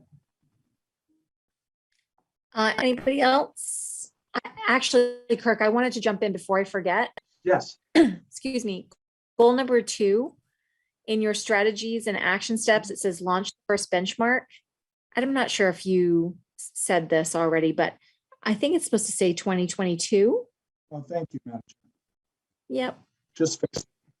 The years are a blur for me right now, so I get it. Well, yeah, I think everyone's had the experience of, you can look at a document 1,000 times, and on the 1,000th and first time, you find another thing you missed. Yep. So just small typo. Any This other? is you're only giving Dr. McGuire fodder, as he is my resident editor for my communications. Any other more substantive comments before we move on? Oh, is that your hand, Amy? Go ahead. Yeah, thanks. My last observation or comment with regard to engagement is whether there could be a way to incorporate a goal about engaging with school councils and PTOs or PACs as another action item or another way to increase engagement with the community. I hear what you're suggesting, Ms. Cohen, and we certainly already have that in the schedule for me to engage with those groups. But the school councils by legislation are the purview of principals. And so it's the principals' engagement with the school councils that is critical there. Now, I am going to be engaging with all the school councils when we do our profile of the graduate work in December. So those things will be coming. But that is work that I'm doing with the principals. So it's building school councils through their work. Okay. But that, I don't think that is necessarily the evaluative piece of the superintendent. Okay. I was thinking of it more from communication point of view with them. But Yeah, I see what you're saying. Those yeah, I wouldn't structures communicate directly with them. I would communicate of the work that I'm doing and when I appear with them, but it's the principals. If I did that, I'm taking that responsibility away from the principals, and I just don't want to undercut them in that way. Absolutely. Okay, thank you. I'll just add that, Kirk, you do have in your third goal, the district improvement goal, that you'll engage stakeholders. Yep. One of which is the community. So I think, Amy, it does get at it there. And certainly, Kirk, you are doing a lot of engagement with the community. So any other comments or questions? Oh, go ahead, Mary. So I just wanted to make the point that not everything that our superintendent does will be included in his goals. However, in regard to the 4 standards, everything that he does do is what we will also have purview in terms of looking at evidence of that. So with school councils, et cetera, if these goals somehow had to encompass everything the superintendent does, then all the pages that I printed out, which are the rubrics, the rest of them from DESE, they would be at least that long, if not twice as long. So just to understand that we, in fact, Kirk initially had more goals than this. And what we tried to do was to help him. And so he very deftly did this, and he listened to us. And what he did is he made them denser, but so it's well thought out, but just to know that we will still be looking at the evidence of practically everything that Kirk does and evaluating on the things that he brings to us and that we can see and that we know about, not because we won't be over his shoulder watching everything that he does. We're not supervising him. Dr. McCarthy, to your point as well, this goals document itself it will be a dynamic document for me. And so what I put down in terms of action steps and evidence now will be adjusted and added as we come along and we learn new things and take new steps. Ms. Cohen and I have been very like-minded, particularly in our conversations around councils going all the way back to July, and we share the same goals and those types of things. So it's going to be sort of identifying, like, where do you put the pieces of the puzzle in the right places? And let me reassure you, I'm going to be doing that. All right, everybody with, Mary, go ahead. I just had one other point that I think that, Madam Chair, that we were going to look at the calendar to align our formative review in line with when the entry plan and for Superintendent Downing's plan for March. That February might be too soon, so we'll take a look at that. Remember, we talked about that probably March. We're starting, and Superintendent Downing has said too that he would have, he just started. So in starting in November, if we think we need some time to be able to see some progress. So if we go toward March, and I think we started to talk about that, we can talk about it at our next PSC meeting, that it wouldn't be so much February, it would be more likely March to align with when Superintendent Downing does his report. And then we would have Dorothy Presser probably in April, and then we would be ready for the May summative. Yes, absolutely. So I think we can probably put this behind us. Thank you, Kirk, for laying all of that out and giving us a lot to think about. And we will take this back up as an action item in our next meeting. So at this stage, I am pressing forward and trying not to give up our lead here, but we're going to move on to the NRHS Building Committee. And Joe is going to help us understand the designer selection process. Thank you, Madam Chairman. At this point, I'm going to turn this over to Superintendent Downing at this point, because we had a conversation today, and I'm going to let Superintendent Downing address the issue that's before the committee at this point, and then I'm going to add in something at the end, but I'm just going to turn it over to Superintendent Downing at this point. Thank you, Mr. Gleason. Chair Gleason, in terms of the building committee. So the designer selection process the application process closed last week. We have 7 applicants that have put forward their proposals. And in the designer selection process, our building committee is charged with advancing 3 people and only 3 people to the overall MSBA selection process, of which one of those is the CEO of the organization, one is the superintendent, and one is appointed by the school committee. And so the interesting part of our situation is we are a regionalized school system, so we don't have, say, a single town administrator or town manager. We have 3, and so and they each involve their own towns. So as we had a discussion, Mr. Gleason, our meeting was, I can't remember the exact date, two weeks ago. We just met prior to the school committee meeting last time, if I recall. At the 19th, yeah, October 19th. Yeah. So it was at that meeting where we were able to craft a strategy that we think is the most effective strategy for participating in the selection of architectural design.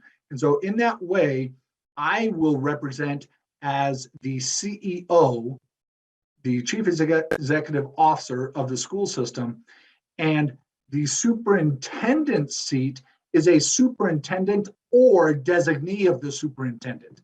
And so in that way, I have designated Pat Maroney to be on that committee as well.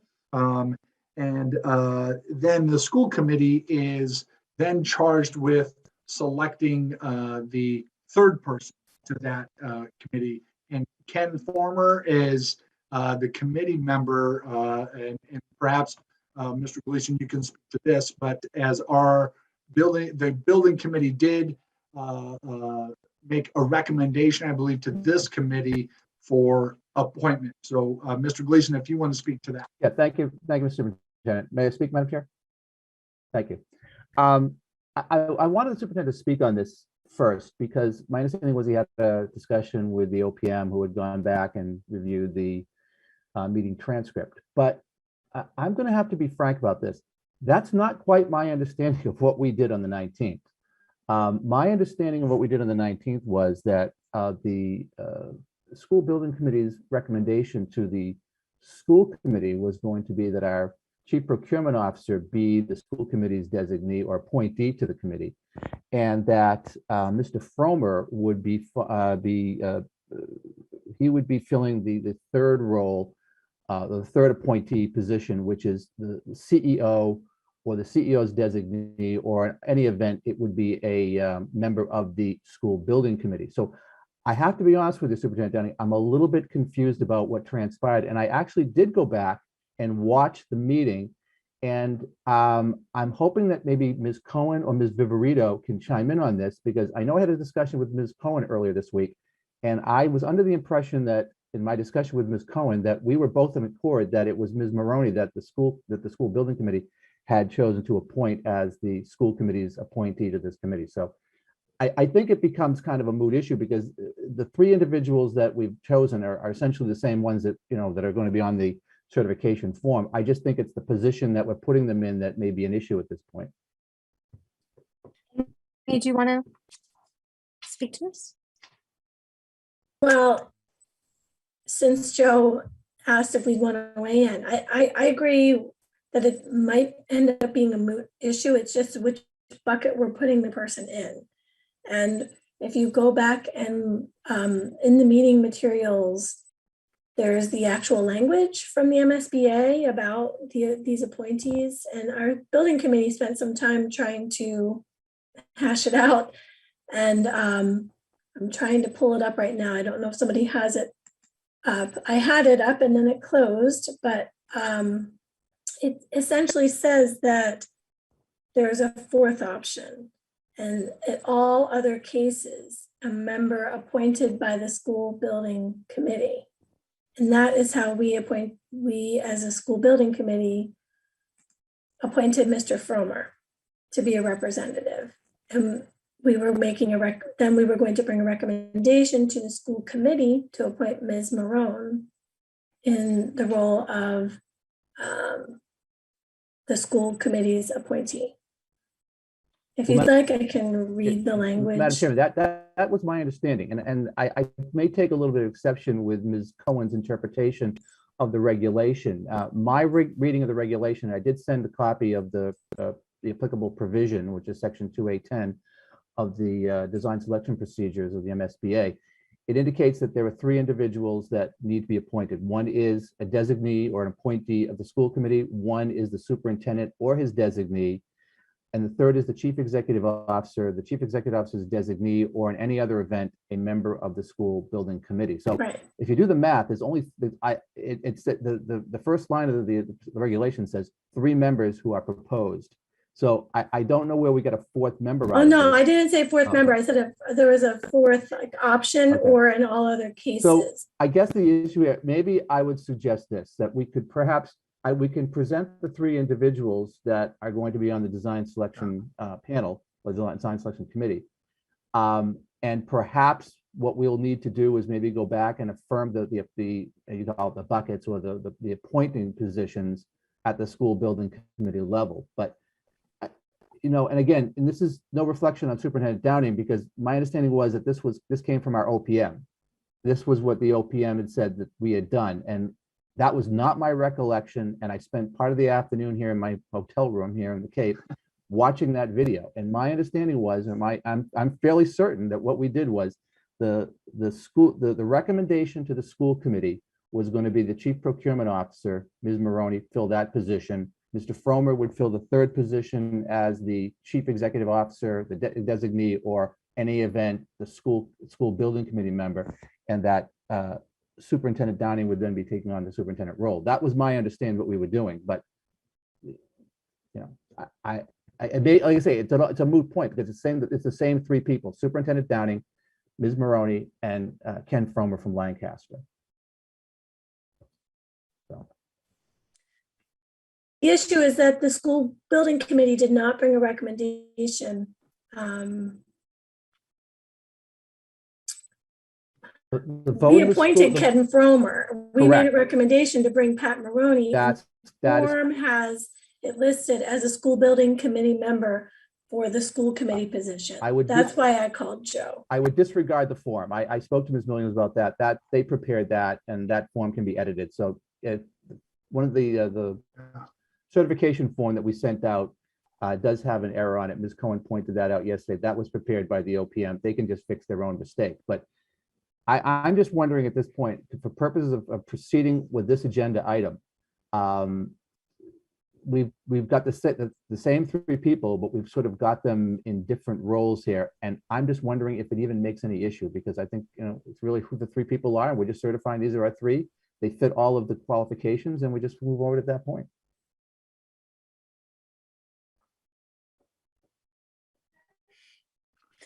Yes. So you've got me turned around now too, Joe. I don't know. I think so like the proposed motion language is that the school committee moves to appoint Ken Fromer. because Pat is the superintendent's designee and Kirk is the CEO. Right. And again, it doesn't really matter which role they fill, because those are the three that we're going to put on the certification form. But for purposes of what we're doing here tonight, it was my understanding that the recommendation we were coming forward with tonight was going to be for Ms. Maroney to be the school committee's appointee. And if you go back and watch the transcript of that meeting, I think that you'll concur with what my assessment on this is. Like I said, I went back and watched it again today because I was very confused after my conversation with the superintendent today. So again, it might be a moot issue at this point. I think we could probably just recommend all three and put them all in the certification and call that good at this point. I mean, Yeah, I think that's fine. yeah. I agree. I think that that's fine. Yeah. More can't get you in trouble, but less can. All right. So at this point, Madam Chair, what I would do is I would recommend that the school committee vote to approve the following individuals to the design selection panel under Section 2A10 of the MSBA's design selection procedures, insofar as Kenneth Fromer of Lancaster, Massachusetts, who is one of our construction, engineering, and architectural individuals, be appointed as the school committee's appointee to the DSP, that Patricia Maroney serve in the role of superintendent's designee, and that Superintendent Downing take on the role of chief executive officer. I'll second that. Steve beat you to it. Thanks, Steve. Any discussion, questions? All right, everybody, we're going to take the roll. Rich, was that a question? No? No, just heads up to Alita. My computer's dying, so if she could let me in on the other device. Okay, so Rich, maybe you can vote first. Yes. Mary? Yes. Myself? Yes. Joe? Yes. Amy? Yes. Mike? Yes. Brett? Yes. Steve? Yes. Karen? Yes. Sean? Did I lose you, Sean? I think so. Did I get everybody else? My screen jumped. All right, so Sean seems to be an abstention at this point. So that motion passes, Joe.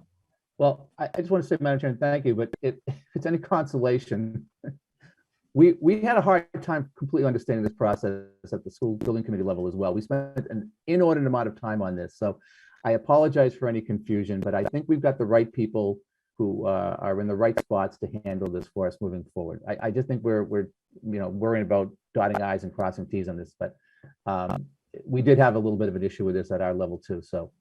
And with the applicants that have submitted their interest, this committee of three is now going to get right to work, Joe? That's correct. Yeah, we have a very short window before submission has to be made to the MSBA, but I'll make that part of my report later in the agenda. Oh, very good. Thank you. Yeah. All right, everybody. So we're going to move on to our next item. That is in-person school committee meetings.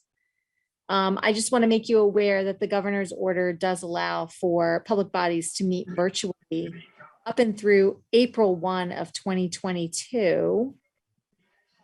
But Kirk, I'm going to actually ask you to chime in here and give us your thoughts around this. Excuse me, thank you. So, in terms of the meetings, this is really going to be a decision of the committee in terms of how you want to meet. There are some complexities to this. I did ask Dr. McGuire and Ms. Masterson to give me some background because there was some conversation about this last year and a quote made in terms of what would a technology setup look like in a different environment. We do have a very small space and a small room, and I think we will have community participation in our meetings as we return, and we need to be able to host them in a space. So we would need to look at what that requirement would be and what the technological setup would be. We could do something if the current school committee room is not an acceptable space. We could do something in, say, like the gymnasium of the Emerson School right there, for instance. The difficulty of that would be in terms of producing that live and also providing the sound that would be required for each of the members to be able to be heard clearly in that kind of setting. So there's some technicalities that would have to be adjusted, but I'm certain we can work that out. But it would, I'm also certain it will require some investment. Kirk, do you think that come April 1, would it be possible for us to just go back to the school committee room and perhaps everyone in the room has to wear masks, et cetera, and we just kind of go back to normal? Well, if we base it off the metrics that we have currently, there's nothing preventing us from doing that even now. The issue isn't the committee. The issue is public participation and being able to provide public participation and enough seating in a way that we would be safe as well. Okay, comments, questions? Rich, is that your hand? Go ahead. Oh, you're muted, bud. I just want to say I just raised my hand on Zoom and my iPad recognized that I raised my hand and raised it for me. How about that? Anyway, Mr. Downing, we should chat because I did some investigation with your technology team about how to enable a remote meeting last year. So I have some ideas there that I think are pretty cost effective that I've seen actually work elsewhere. Great. You know, there's ways to do, and you know, then one of the questions the committee is that the committee would want to consider is do you broadcast the meeting live? Do you record it and then publish it on local cable channels? You know, that would be up to your discretion as well. The technology setup for both is a little bit different.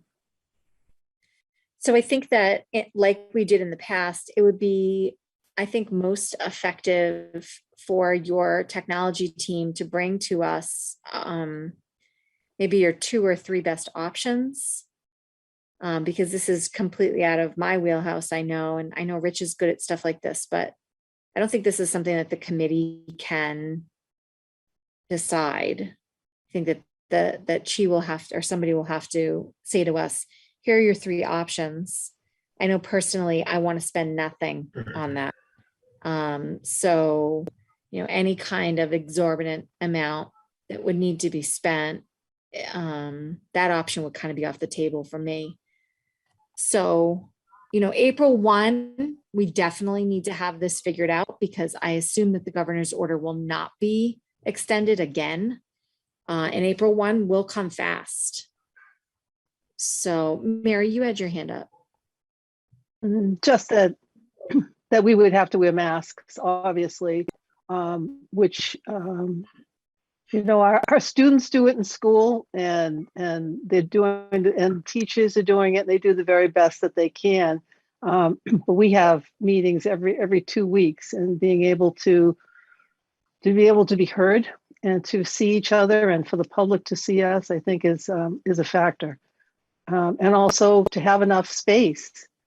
And we, you know, with 11 of us, it's even going to be difficult going forward to be in the school committee room, but certainly maybe we'd look by April. But I just wanted to bring that up. I think that we've gotten used to Zoom and it has been effective.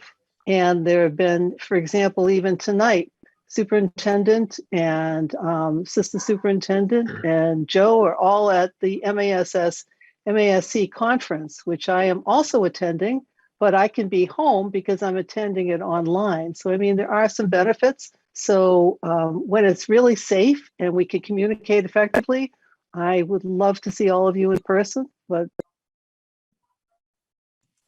Thanks, Mary. Mike, was your hand up? Yeah, just a quick observation. I mean, we did hybrid teaching all last year. I don't really see why it would be any different. I mean, if each of us sits with a computer in front of us and we're zooming in, it gives people the option to either attend or to zoom in with a comment. It gives people who are school committee members who are attending remotely to participate. I don't see why this would cost much at all, if anything. It's really just, it's hybrid teaching. That's just my thought, unless I'm missing something. There is a policy, or it's part of the general law that says that the chair and I think a quorum of the public body have to be in person. And so Yeah, I think that's right, Ms. Viverito, and I would want us to investigate the question of if you have to be in person to vote if you're holding an in-person meeting. I think that needs to be investigated. I've run into an issue in the past where there were too many attendees that could fit in the room. And when the option was to shift them to another room in the building, there were open meeting law complaints built upon that because they were not allowed access to the public meeting. But we were locked in a place where there was no room left in the room. So I just present that as in returning to in-person, nobody has the exact metric of how many people will want to participate, you know, given the conversations of the day. So we just want to be mindful of that. go ahead, Amy. Yeah, I'm just wondering if there's a way to have the meetings in person but allow public comment via Zoom, and maybe that's what Mike was getting at. No, Mass General Law doesn't allow for that. Well, I mean, I'm talking about after the April 1st exception. Go ahead. well, I know in Stowe, the last town meeting that they had in May, there was a group inside the room and there was a group outside in a tent that had equal access to any of the speakers and any of the things that were going on. That's number one. Number two, yeah, we do have limited space in our regular meeting room. And of course, now we have more people on the committee than we had almost before, before the pandemic struck. If we all wear masks and hopefully we are all vaccinated, at some point, anyone who wants to, can we just allow people who want to make a citizen's comment in the room masked with us? And anyone else can always pick it up on the live feed that we do our meetings on regularly. I'm just throwing this out. I'm asking a question here. Well, I'll say really quickly that town meetings are actually governed by different rules than public body meetings. So there's, the rules are really in flux right now. I think we need to do a little bit of study on this and remind ourselves of how strict the rules were before the pandemic hit and before we could imagine doing anything like this. And then, ideally, we want a solution that will give everybody the opportunity to be in person and, accept the largest crowd that wants to join us. But we're going to need our technology people to provide us with some options there. And, April 1 is our deadline. Is there anybody else who wants to weigh in? So I'm glad we're getting ahead of this now, keeping it on our radar. Kirk, maybe this is something that you could communicate with your people about. But yeah, we've begun that already. We're trying to chase down some questions and solutions. I would like to take Mr. Eckel up on his invitation to reach out on some potential solutions there as well. Okay, great. So I'm going to move on to our next item here, and that is how to share motions, the text of motions so that people can understand what we're doing in real time. And so the motions tonight were incredibly simple, and I didn't feel the need to kind of share my screen, but I think that what I'm going to do in the future is when the motions are being read, I will share my screen so that everybody can see the motion that is being read. Does that feel okay for everybody? Yeah, good enough. I know that can be confusing. All right, that's easy peasy. And, the motion language is always proposed language. Sometimes the language is technical and it must be read verbatim, but oftentimes the motion language is just proposed language. And so anybody could change it. Okay, so moving right along to unfinished business, we're going to talk a little bit here about our school committee goals. And Alita, do you want to share do you have the ability to share the goals? Or do you want me to do it? Whatever you prefer. Maybe I'll do it because I have them here, and me being kind of in charge of them is probably best. All right, everybody. So this is an action item, and we are going to be looking to approve the goals tonight as written in our meeting materials. You guys have all had a lot of opportunity to look at the goals, so I'm just going to give it a cursory review here for the benefit of the public. So each of the subcommittees was tasked with kind of crafting a goal for the school committee as it related to their committee. So the policy committee constructed a goal around policy manual review and working in collaboration with other groups to get feedback on our policy manual and perhaps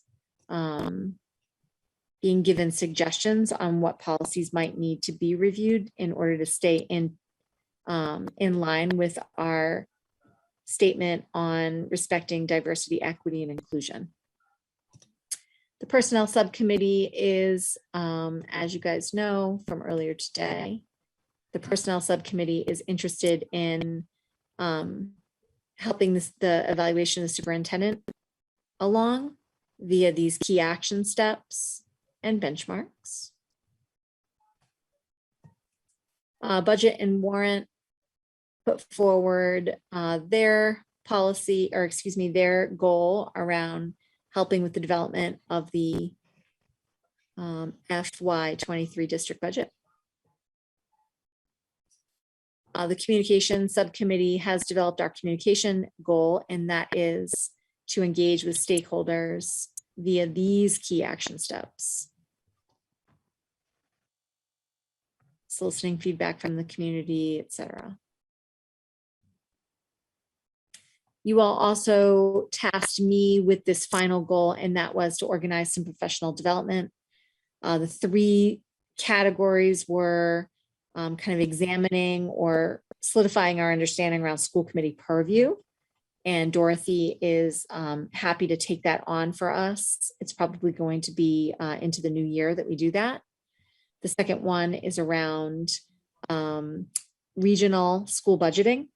I want you all to know that I've been able to ask an MASC regional budgeting expert to come and present to us on December 1st at 6 p.m. So if you could put that in your calendar, that would be great. So that 30 minutes prior to the meeting start, we'll have that budgeting workshop. And the budget and warrant subcommittee and our superintendent will be kind of brought in before we do that for the whole committee. The last one will be about the superintendent evaluation trainings. So, are there any questions? What was the date of that workshop again, Leah? December 1st at 6 p.m. That's a school. And so we're going to block that first half hour with that budget workshop. And when I say budget workshop, it's like a training. It's not the budget workshop. It's just a budget training for the school committee. And Superintendent Downing is going to be a part of that. And we're just really trying to sync up our processes. Excellent. Thank you. Any other questions on the goals before we accept a motion? All right, Mike, I turn to you. Sure. I move to accept the 2021-2022 school committee goals as presented. Second. Oh, I hear Rich first. Thanks, Rich. Any discussion, further discussion? All right, I'll take the roll. So I vote yes. Mary? Yes. Joe? Yes. Steve? Yes. Karen? Yes. Mike? Yes. Amy? Yes. Rich? Yes. Brett? Yes. And Sean? I think I lost Sean. All right, everybody, fantastic. So that is a unanimous vote with one abstention, it seems, and our school committee goals are accepted. The next matter of business, which we can dispense with fairly quickly based upon the last time we touched base on school committee protocols. We conversed perhaps at the workshop, we talked a little bit about maybe revising the protocols that are currently in place.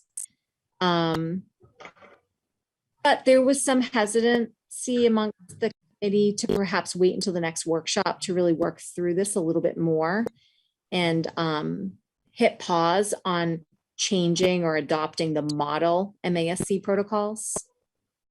So I'll take any comments here. Would anybody like to engage in a conversation around protocols at a business meeting? Amy, do you want to weigh in there? I mean, I'll just start off by saying that I think that they need revision. I'm not sure when the best time to do it is. I really prefer the way that the model protocols are crafted and organized. I think for me, the tone is better and they lay out our mission in a better way. But also the only thing that I could see that we would need to add to them is a statement about our quorum, because there's nothing to do with the quorum in the model protocols. Those are my thoughts. I don't feel strongly that it needs to happen tonight, but I just, the protocols that we have were voted in 2019 before I joined this school committee. So I think it would be better for this committee to agree on its own set of protocols. Mm-hmm. Mike, did you have your hand up? Yeah, I'm just going to confer with Amy. I think that, protocols are something that have to develop collaboratively and organically. I don't think that a business meeting is an appropriate time to do it. I do think adopting the MASC model is a perfectly suitable stopgap measure until we can reconvene in more of a workshop forum. So that would be my preference. Mary. That's exactly what I was going to say, Mike. So I was going to say in the interim until we have, perhaps it is in the summer workshop, but in the interim, we rely or we adopt the MASC protocols, or we have them and then look and develop our own. And I can see that there probably would be a couple that we would add, but I agree with Amy too, the tone, and it almost feels as though those other protocols, and I'm sure there was history and I wasn't part of that, but there's almost, a condescending, like finger pointing, don't you be bad school committee members and do this. And that's just not part of the role, the professionalism and the respect. So in the interim, to keep a placeholder and use the MASC model protocols and then develop our own, it seems to make sense to me. Rich. In as few words as possible, I concur. Thank you, sir. So we have a couple of options. We can kind of give this some thought and do the action item, because this was an information only item tonight. We can put it on the next agenda and make it an action item at the next agenda. And perhaps that motion that comes forth is to use that stopgap measure that you mentioned. Can I see some head shaking that feels like the right way to approach this? Okay, everybody. That's what we shall do. Putting that on the planning calendar for next time around. It is time to go to our subcommittee reports. Get excited. Budget and warrant, would you like to enlighten us, Chair Rubenstein? Yes, we had a meeting on Monday evening where we discussed our protocol, our goals that you now have looked at for the evening. And we had two visitors from the Bolton, I think they were both from the Bolton FinCom or whatever they call that group there. And we decided that we would make an overture to each of the town's FinComs and invite either the chairman of the FinCom or their representative to be at our meeting. And at one point, we would even allow them to ask questions if they didn't understand something, or perhaps make a comment for us to consider as we move our process along. And that's the end of my report. Very good. Thank you so much. Communication, Chair Cohen. Yes, we also met recently on October 26th and spent a lot of time refining and adding specificity to our goal to make it smart for and I'm trying to get Mary to give me, like, you know, some clapping there because she likes those SMART goals. But that we had a heavy agenda, but that discussion was robust enough that we had to defer the rest of our agenda items to the next meeting. I think we decided to meet a month from now to pick up where we left off. Thanks, Amy. To the School Building Committee, Chair Gleason. Thank you, Madam Chairman. Before I give my report, I just want to, I think it'd be appropriate for me. I want to apologize, Superintendent. I didn't mean to put him on the spot in regards to the design selection panel. If I'm going to throw anybody under the bus here, I'm going to throw the OPM, because this information came to me today through the superintendent from the OPM. And I have to take exception with what the OPM was reporting back to our superintendent, because that was certainly not what we voted on at the meeting. But in regards to the report, just to let the committee know, we have 7 respondents to the request for services that was received at the end of October. From what I understand, the OPM has reported that they have a familiarity with 6 of the 7 who submitted bids. So right now, at this point, the ball is in the design selection panel, or design selection subcommittee, and they have until, I believe, the 10th of this month before they need to submit their recommendations to the MSBA. One thing I would point out to those of you who are looking at the materials that were part of our meeting tonight, if you look at the designer selection timeline, and a lot of this stuff is very confusing. And one of the things that's confusing on this thing is the chronology of events here has November 16th coming before November 10th. But our next key date is going to be the 10th of November for submission of our the submission to the MSBA for review of the designer bids. And our next meeting of the School Building Committee is scheduled for 7 p.m. on the 16th of this month. Thank you, Madam Chairman. Thanks, Joe. To personnel, that is me. We have been spending a good deal of time working with Kirk on his goals. So there's really not a lot more to share unless Mary, you want to jump in. All right, that's it. So we'll go over to our policy subcommittee and Chair Devine.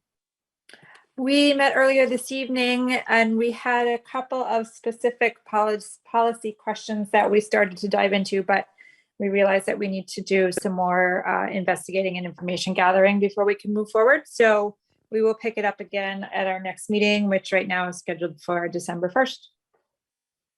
Thanks, Karen. So we have now this section of our agenda each meeting where our advisory committee reports will land. And so we're going to start with our audit advisory and Mr. Eckel. Good evening. We are planning a meeting in the near future to approve minutes from last year because we've been woefully inadequate of that.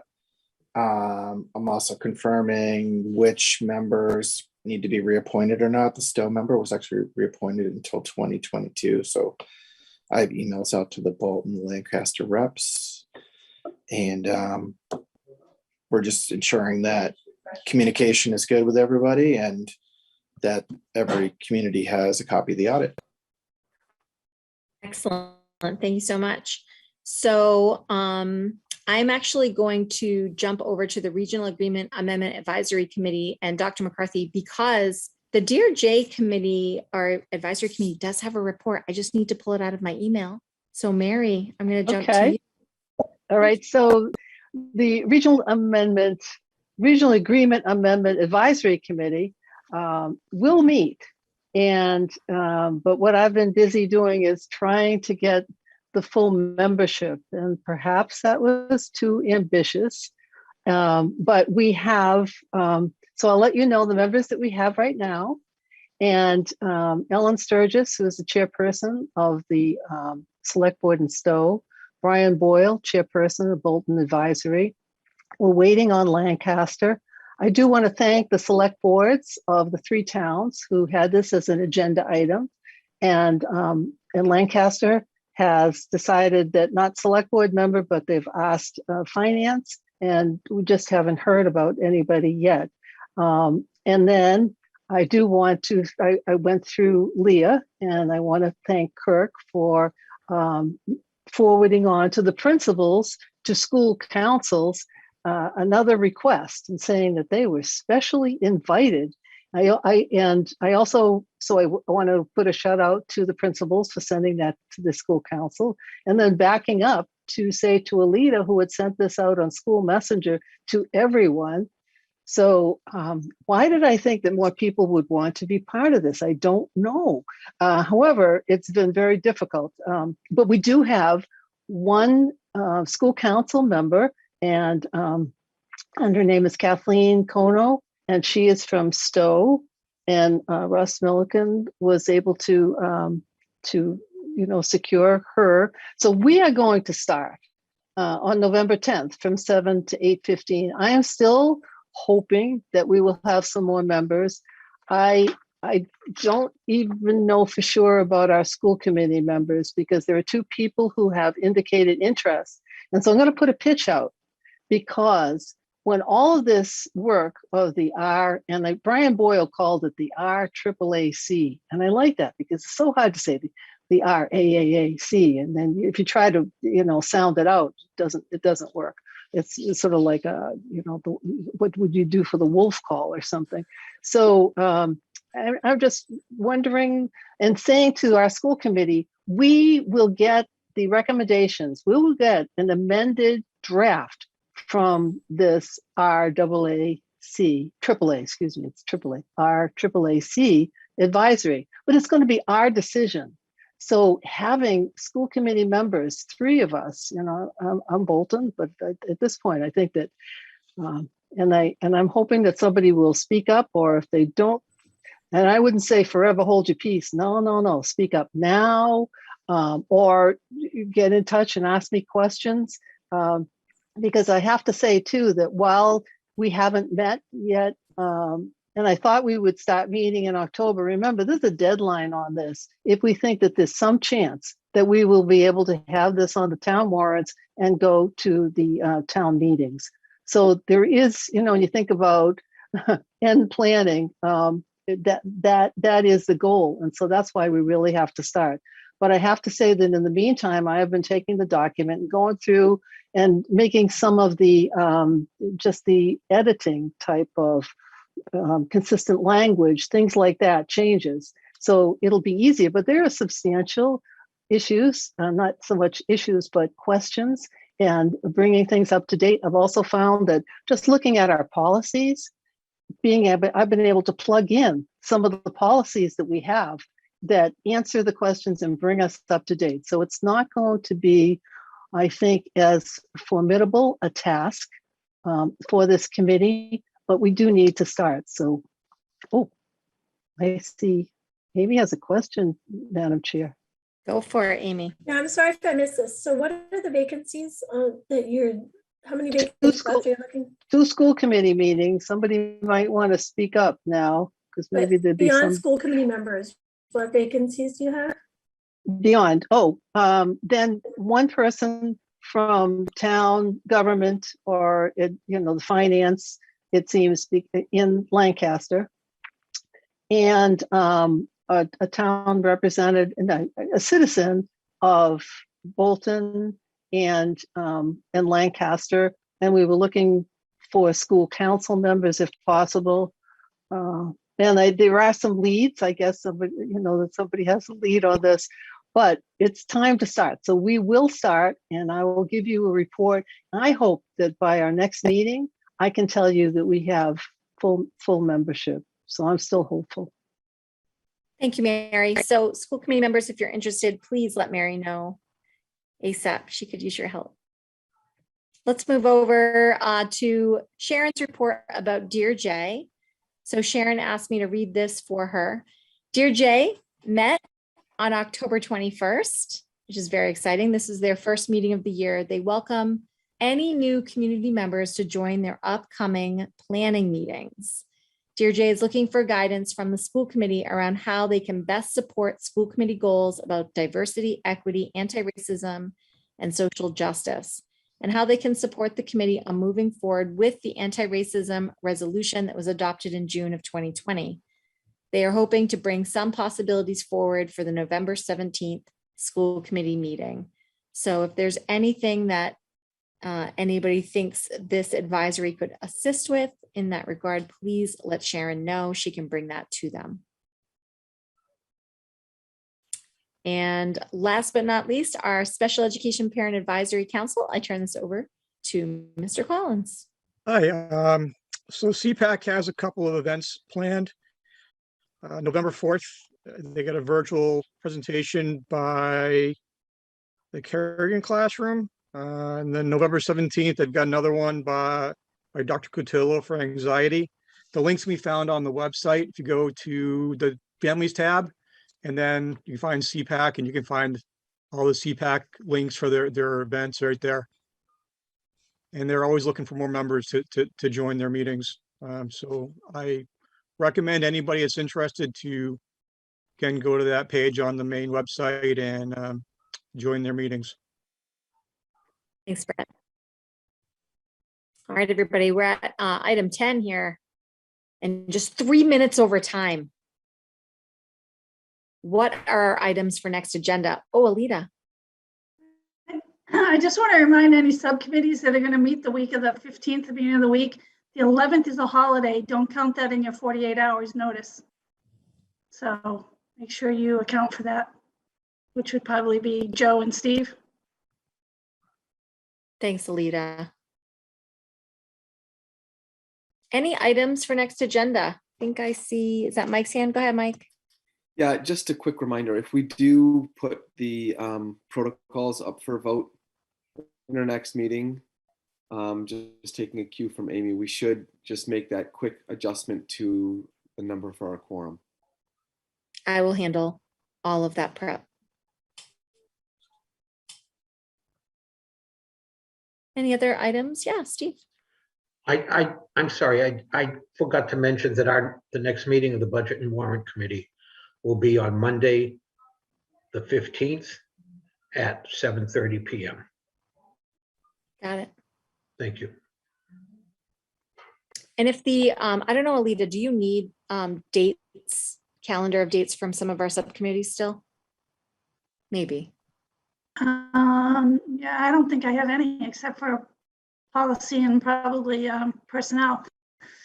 I think everybody else just plans when they meet, they just plan their next meeting. Okay, fair enough. We're December 6th at 7:15, communication. Thanks, communication. Amy's way above it. I already have Amy's agenda posted. Everything's done. For once. All right, guys, so the planning calendar for November 17th is there for your perusal. If anything else comes to mind that you don't see on the planning calendar, definitely send me an email. Happy to move anything you need moved forward. All right, looks like that might be that. So I am looking for a motion to adjourn. So moved. Second. Very good. Thanks, Rich, for that second. Mary, I didn't just completely undercut you there. Let's do our vote. I vote yes. Dr. McCarthy? Yes. Mr. Gleason? Ms. Devine? Yes. Mr. Collins? Yes. Mr. Rubenstein? I'm a contrarian. I'll say no. Mr. Eckel? Yes. Thank you, Ms. Cohen. Most definitely, yes. Mr. Windsor? No. Mr. Horish? Steve, you don't have to announce that you're a contrarian. You already know that. Yes. I think we're 1 minute over, but not bad, people. See you later. It's actually amazing. Gotta give you props. You know how to plan an agenda timeline, let me tell you. Thank you. Good night, Alita. everyone. Yeah, Thanks, Kurt.